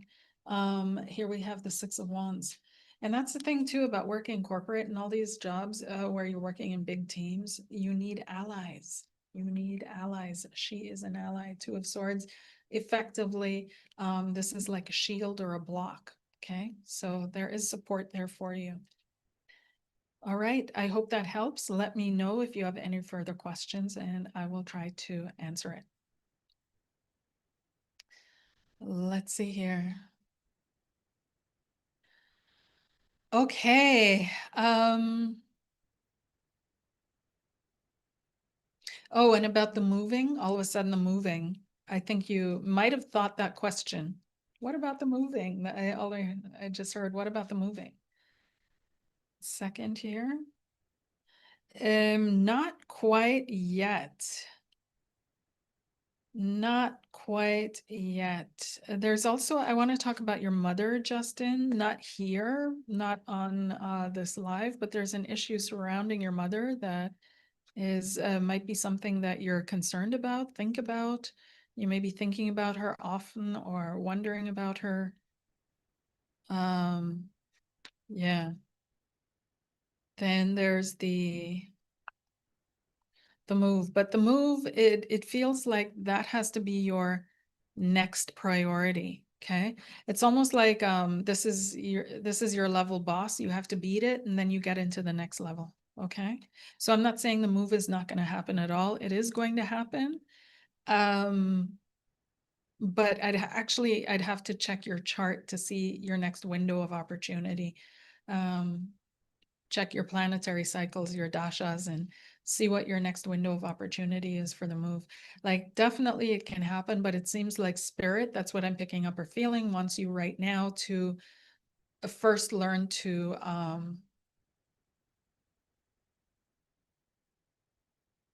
fight, stand up for yourself in this way, right?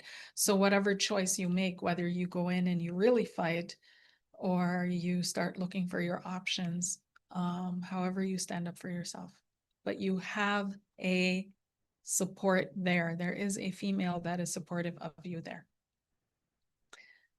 Okay, that's it for now. Yes.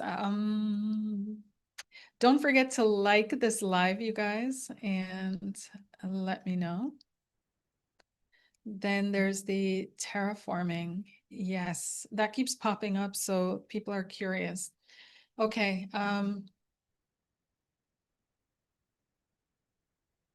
terraforming, how should should I talk about it?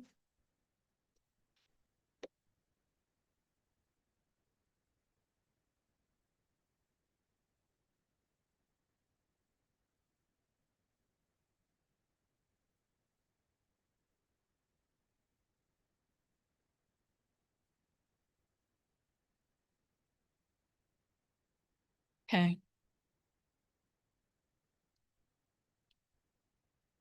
So one of the things, one of the cards that popped up with the terraforming was the high priestess. And the high priestess has also kind of a subterranean energy, right?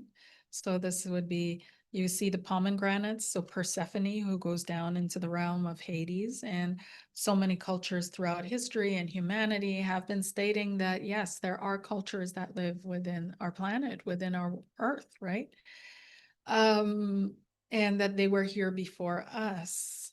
And I mentioned that on my previous video as well. If you check out Joe Rogan, there's this interview with Dean Radin, and he speaks about these species that evolved millions of years before us from birds, and which are also dinosaurs, by the way, as you know. And but they evolved independently of each other, but both of them went bipedal because that's just what this earth evolves into, bipedal beings. So whatever shows up here and evolves here eventually becomes bipedal, whether it's mammals like us or insect beings or bird beings, they eventually become upright and bipedal. So I do feel, how should I even put this? There's something subterranean that's happening, and this ties in as well with this ties in as well with my belief that Earth is a spaceship, and that the inner core is some kind of an energy generator that keeps this whole thing going, because we're locked into this solar system. And as you guys know, our solar system is moving at insane speeds through the Milky Way, and because it is so vast, it doesn't look like we're moving at all, but we are. And we're spiraling along, following the sun as it shoots along this path towards the center of the galaxy, towards the center of the Milky Way, which is the Sagittarius A black hole, right? So we're spiraling along on this trajectory, and everything. And as we're doing that, we're spinning like a top. And as we're doing that, right, we're living on this self-sustaining spaceship, bringing us from A to somewhere else. And this spaceship is not just a spaceship, it's a library. It's the Akashic record of several civilizations, of several beings that have stored their DNA here, their energy here, their knowledge here. And the Earth, I was told, is actually an attempt at peace among multiple beings and entities. And they've all been, everything on this planet that is here comes from somewhere else, almost, right? So not absolutely everything, but almost everything, including us, right? So trees, they're from beyond Cygnus. That's a whole different life form. Dolphins, of course, us, of course, and so on and so forth. So, for example, mantis beings. I don't mind mantis beings. I've said that before. I've said that on other lives long ago. I don't mind them. They're a lot of people will say they're evil. I don't see them as evil at all. They're quite interesting and funny, and they're phenomenal healers and incredible surgeons, and incredibly dry-witted and humorous and telepathic, of course. And I saw them a lot in Mexico. And that's where I had an experience with one that taught me a lot about humanity and how we see good and evil. And what happened, I was doing a Reiki healing on a woman who had had a uh, difficult experience during ayahuasca journeys. And so I was doing an energy healing on her to help her with her energetic field and to smooth that all out. So these are all things that I also do. It's not just card readings and stuff like that, right? So I was doing this energy healing on her, and all of a sudden I saw one of the mantis beings that I'd been communicating with and connecting with sit down at her head, and it was like he had this straw and he just started slurping out the bad energy out of her and just sucking it out of her. But that's not what I initially saw. Initially, I saw him just sitting down, taking out a straw and just going at it like it's a smoothie. And I'm like, what are you doing? And it like flutters its little wings and it looks at me and it goes, you humans are so stingy, even with your negative energy. And it huffed off. It was gone. And I was like, wait, come back. That's what I wanted to get rid of. I'm so sorry. I'm an ignorant fool. But I had to think about it. It's so true, right? Because everything in this universe is consistently consuming itself. Like we feed on consciousness, feeds on consciousness. It is what it is, right? So it's consistently feeding on itself. And so all it was doing was taking away the negative energy that we generated that we wanted to get rid of anyways. Now the problem comes in when we're being harvested and farmed for that negative energy, when been it's increasingly being generated in order for it to be harvested. And there are beings that absolutely do that, yes. But not all of them are evil. Some of them just like a good snack, right? And they can be helpful in our healing process. So it was a deep lesson for me that was very, very quick and sharp. And that is kind of the mantis energy. It's very cuts through the fluff. So with the terraforming, it just feels like I first noticed that when we were speaking, when I realized that I read this article that the core of the earth had stopped spinning. And because the core of the earth stopped spinning, it had changed the magnetic field around the earth. So I'm wondering if that's also contributing. Apparently it has now restarted spinning again. But what it does is it spins in one direction and then it stops and then it turns and spins in the other. So how that exactly happens, nobody really knows, but it just happens. So it sounds like a machine to me, right? And so that's when the downloads started coming down. And I was reminded of a remote viewing that I'd had years and years and years ago, where I saw entities in this moon-like vehicle and they were living off it. It was alive. It was a living vehicle, because that's the only way they could traverse tremendous distances physically, right? Because some travel physically, some don't, some fold space, some just move in the moment, kind of. But some traverse distances physically, kind of like the comet that we were seeing and watching last year. That was pretty, and when they do that, then it's a living being, because it has to be self-sustaining to a certain extent. You can't take an airplane and fly. It just doesn't make sense, because you have to invest so much in the upkeep. There's only so much you can take with you, right? So the limitation of what you can take with you on fuel, on spare parts, on all of that is going to limit how far you can go. And so if you have a vehicle that's self-sustaining, that's self-regenerating, that's providing nourishment and food, then you can travel physically a lot longer distances, right? So all of a sudden, everything started clicking into place. How this is like Noah's Ark, how this is always on the move, never in the same space, right? Because if you're traveling huge distances through space and time, trying to find exact coordinates is next to impossible.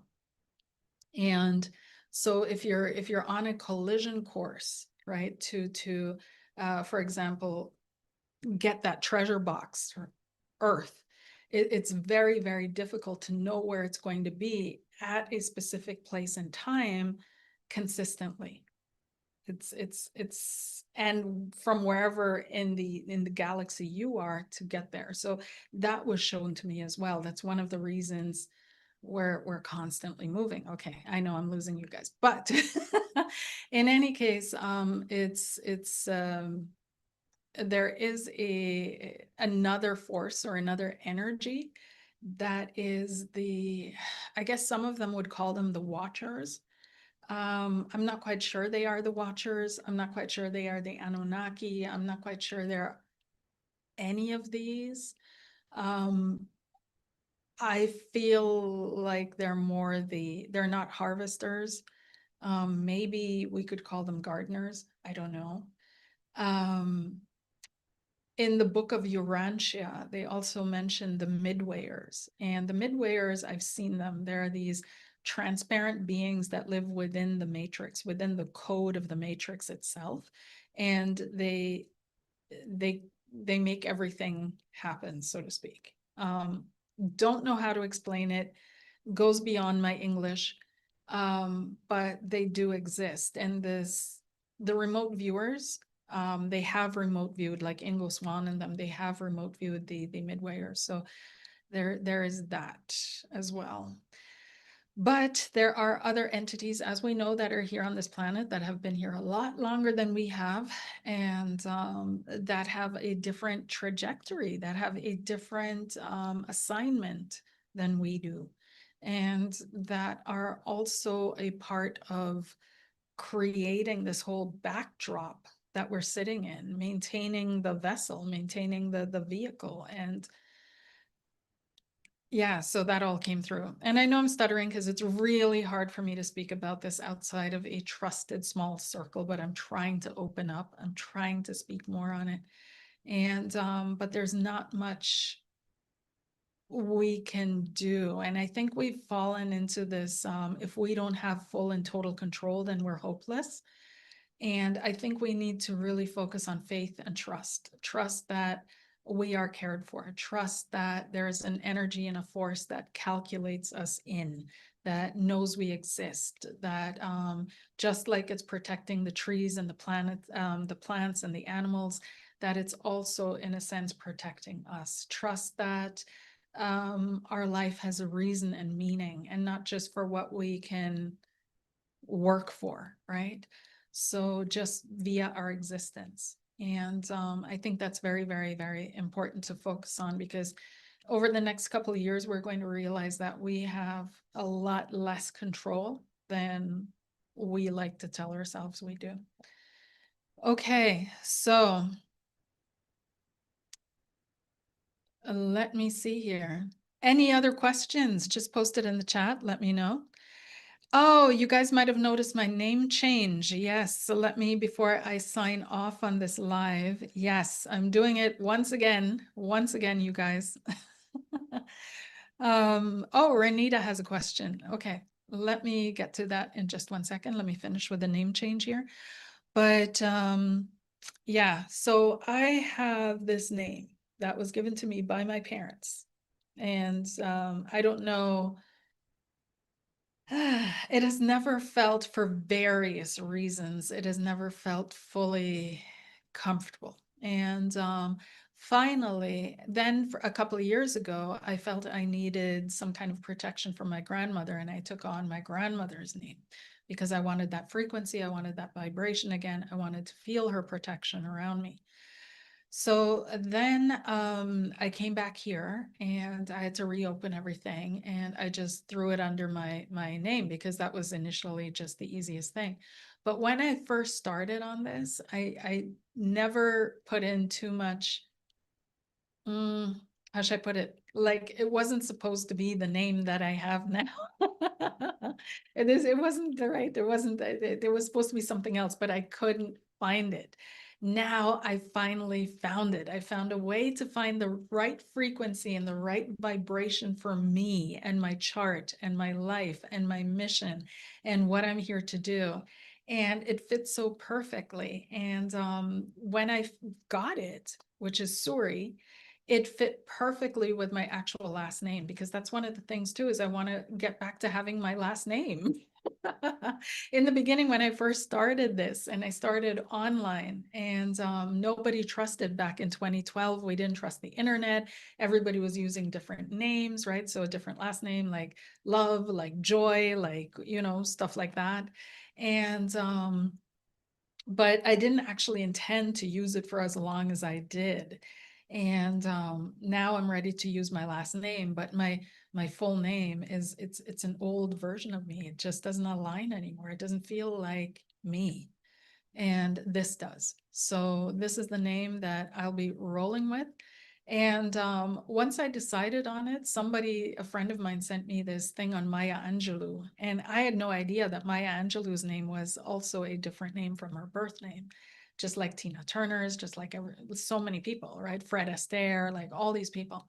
And Maya, he's Marguerite something or the other, and she didn't have it changed officially until in her 60s.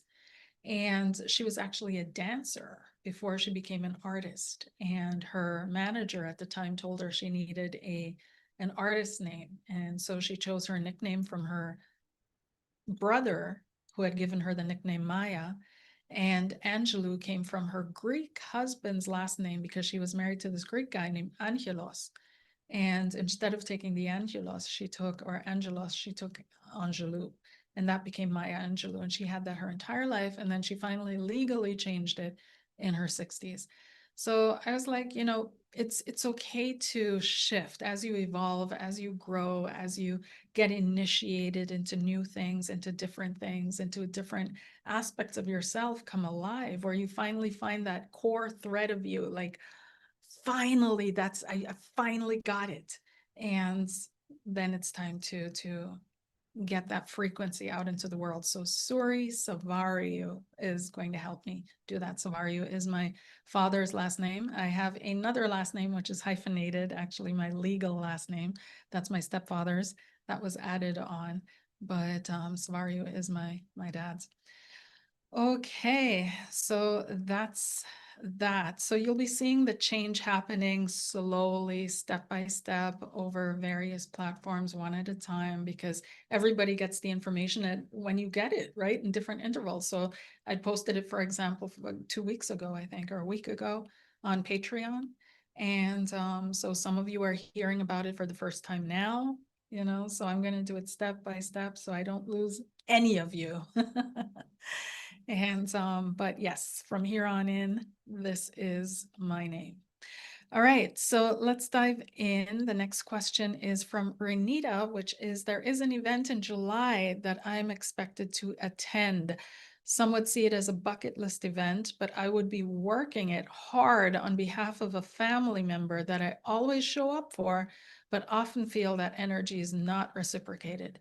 I am not excited about the event, and yet I still do not know what I should do about it. Yes, let's have a look. Let's have a look at this event.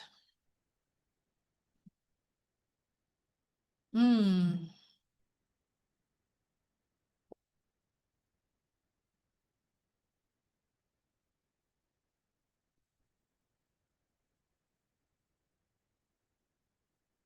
Yeah, it's definitely an event where a lot can happen. There's a pushback with authority there, feeling overridden, feeling like some kind of an authority being told what to do, resistant to that, untrustworthy, and a financial component. There's also a component when I'm looking at the momentary chart that has to do with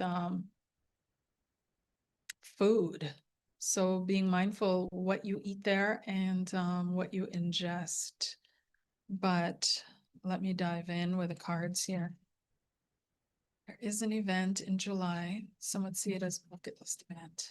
but I would be working it on behalf of family member. Okay, let's have a look at this family member and you and the relationship. The relationship, Renita, family, family, family. The overall energy at this event. Yeah, it looks expensive. Looks expensive. There's a silent expectation of support. Yeah, absolutely. They look up to you. They feel like you are somehow stronger than them, or you know what's going on and they don't. Um, it's actually not going to be bad. They feel obligated to ask you. Ah, oh my gosh, is this bad to say? It feels like there's some kind of an obligation. Okay. Why? We've got the nine of coins in the center. Okay, this represents you guys' relationship. And so there is this component around money, success, how you show up, how you look, how you feel, how you make them feel. And I won't say envy. I'm not picking up on envy, but there's a certain level of respect. There's a certain level of acknowledgement. There's a certain level of, oh, wow, look. And this person feels like this family member, like somehow you lucked out. You got more than them for whatever reason. They feel like either you're more talented or you're smarter, or there's something that they feel is more with you. There's here this intuition or the silence about money. Okay, so there's some kind of a financial thing going on here as well with the 9 and 10 of Pentacles. And we can see it's family, right? So I don't know if they expect money, expect you to participate in the costs. Is that part of it? Could be. But what we're seeing here, thinking wise on both levels, is on your level is fear, is like, oh God, what's expected of me? How do I get out of this? I don't want to do this, anxiety, worries. And on their level, they have the Eight of Swords, which is, I'm obligated to do this. I have to do this. Now, not only this regarding you, but they recognize that you feel obligated and you're picking up on some level on their fear, right? So it's kind of like you guys are mirroring each other in a sense. So they're expressing this side of you and you're expressing this side of them. Emotionally, this is their side, this is your side. And so emotionally, you're feeling like, oof, I want to be independent. It's almost like you wouldn't even mind doing it if it wasn't this person. What's most important to you seems to be feeling like, I need to feel independent. I need to feel like I'm doing this out of my own volition. I need to feel like this is recognized, acknowledged what I'm doing here, right? And it feels like they're not doing that. Meanwhile, they want to feel supported. They just want to celebrate. They just want to have fun. Four of Wands. And they're not sharing it. They're not sharing it. They're having this, and that's part of it. It seems like they're having this inner experience and not really making you feel like you're a part of that. I hope that makes sense because you're very open with the Three of Cups. Okay, so with this event and what to do about it, it feels like, one second, let me pull 3 cards here, this event and what to do out, problem, solution, outcome.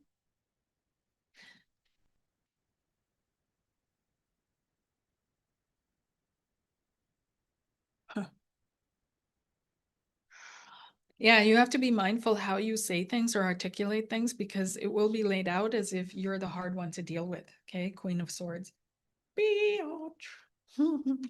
And here we have the King of Wands as the solution. Do what thou wilt is the whole of the law. The King of Wands does whatever they want to do, follows inspiration. And the Emperor is the problem is this obligation, authority, structures, family structures, this overarching energy forcing you into things. Okay. It feels like you have to, it doesn't matter what you do. I know you don't want to hear that answer, but it's the truth. It doesn't matter what you do. It's you show up, you show up. You don't go, that's fine too. That's fine too. On a spiritual, energetic level. Of course, either way, you're going to have to deal with the fallout. But on a spiritual, energetic level, it's the main lesson for you is similar to the question before: spirit knows, spirit flows. Trust your gut. Have faith.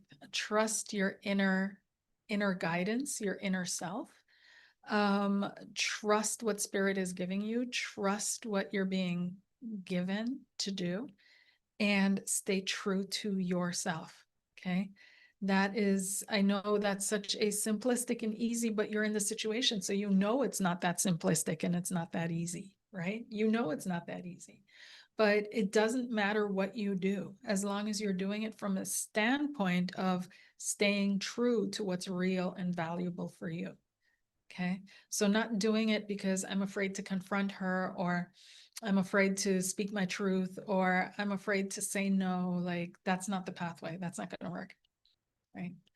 And leaving it because I'm afraid to. So whatever you do out of fear is not going to work. You have to say yes to you, and you have to say yes to your truth. And if you're feeling like, look, I love you, your family, I'll support you however you need, but at the same time, I have needs that need to be met too. For example, recognition, acknowledgement that you see what I'm doing for you, you see how I show up for you. Then articulate that, say it, tell them, call them out on it, call them out on it. And you'll feel a lot freer. It'll be so liberating. It'll be so, call them out on it. And I'm sure you've done, right? And this is why you're asking. Like, I've called them out. I've told them nothing's changed. Do it again. Do it again.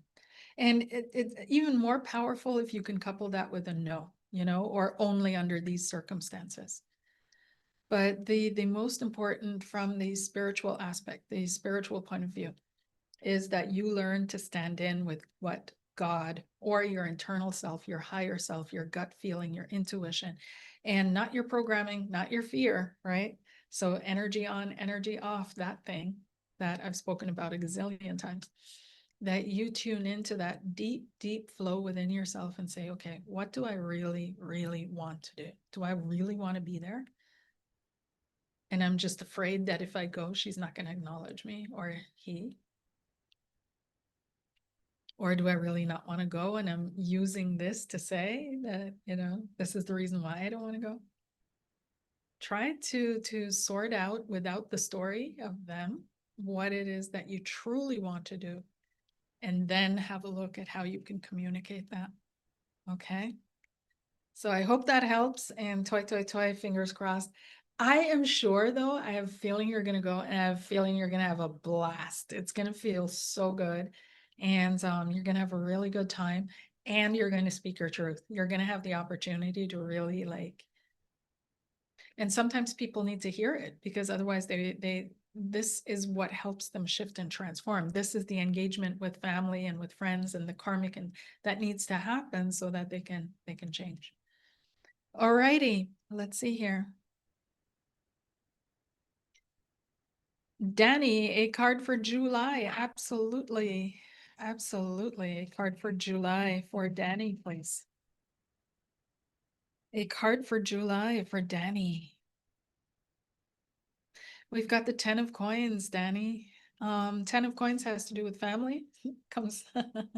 Has to do with family, has to do with, and oh, my fingers are right by this child down here.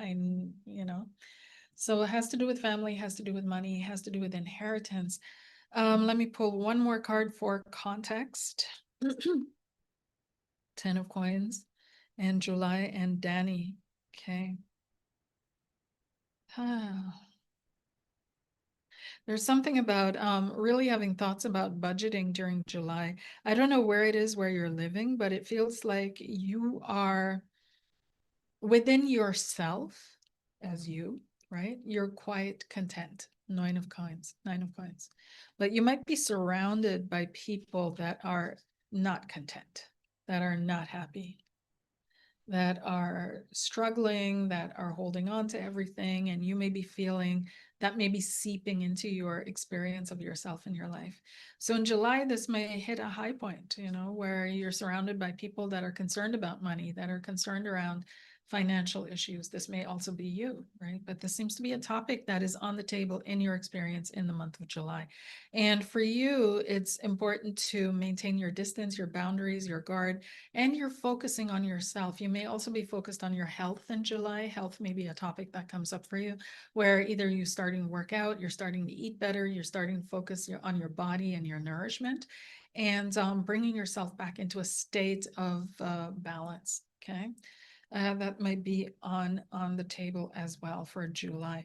But overall, it seems to be there's some kind of a battle with someone. This may be a sibling or someone who's holding on to something that they shouldn't be holding on to. This can also be a truth, for example. It doesn't have to be an item or a thing, but someone who's holding on to information or some kind of resource that would be beneficial to you. There seems to be verbal arguments that are coming up around mid-July. And by end of July, you will have walked away from something where you're just like, okay, whatever, we're done, And but in the beginning of July, it's very much holding on to things, holding on to resources, people, ideas, notions, concepts, stuff like that. Okay. So money, honey, that seems to be one of the topics that is coming up for you in July. But otherwise, it's a really good month, especially when you focus on yourself, your health, and your happiness. Yeah. You're going to get a lot done this month. A lot. All right. So that is that.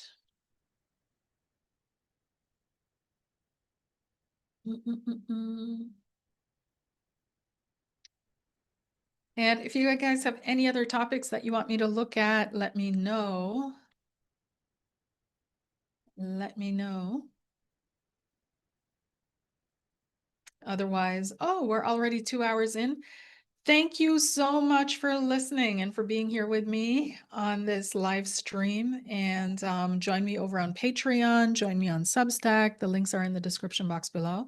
I'm more than happy to, of course, work with you on finding the right timing for things, the right naming for things, the right moment for steps in your life, and to help you see and explain, right, the situations that you are encountering and going through and experiencing, helping you also learn to see. By the way, that is a new workshop that I am putting together right now that is coming up within the next couple of weeks, is Learn to See. This is not an intuition development workshop. It is not a psychic workshop. It is not a remote viewing workshop. It is literally learning to see, to learn to test your filters and see how they work, right? Restructure your perception and exercises around doing that, which then helps all the other things. So decision making, relationships, communication, your psychic ability, your intuitive ability, all of that. It's the trickle down effect from this fundamental skill of learning how to see. So stay tuned for that. I'm excited to welcome you to it. And I am absolutely 100% sure that this will influence your life. Because, yeah, that's what I'm here to help do. Heal mine and help you with yours. Take care, you guys. Have a wonderful weekend, or rest of Sunday. And for those of you that are hot like me, I am wishing you a wonderful cool off, and that the Monday brings cool North Sea breezes that just, cools us off here. All right. Take care, you guys. Wishing all the very, very, very best. Bye.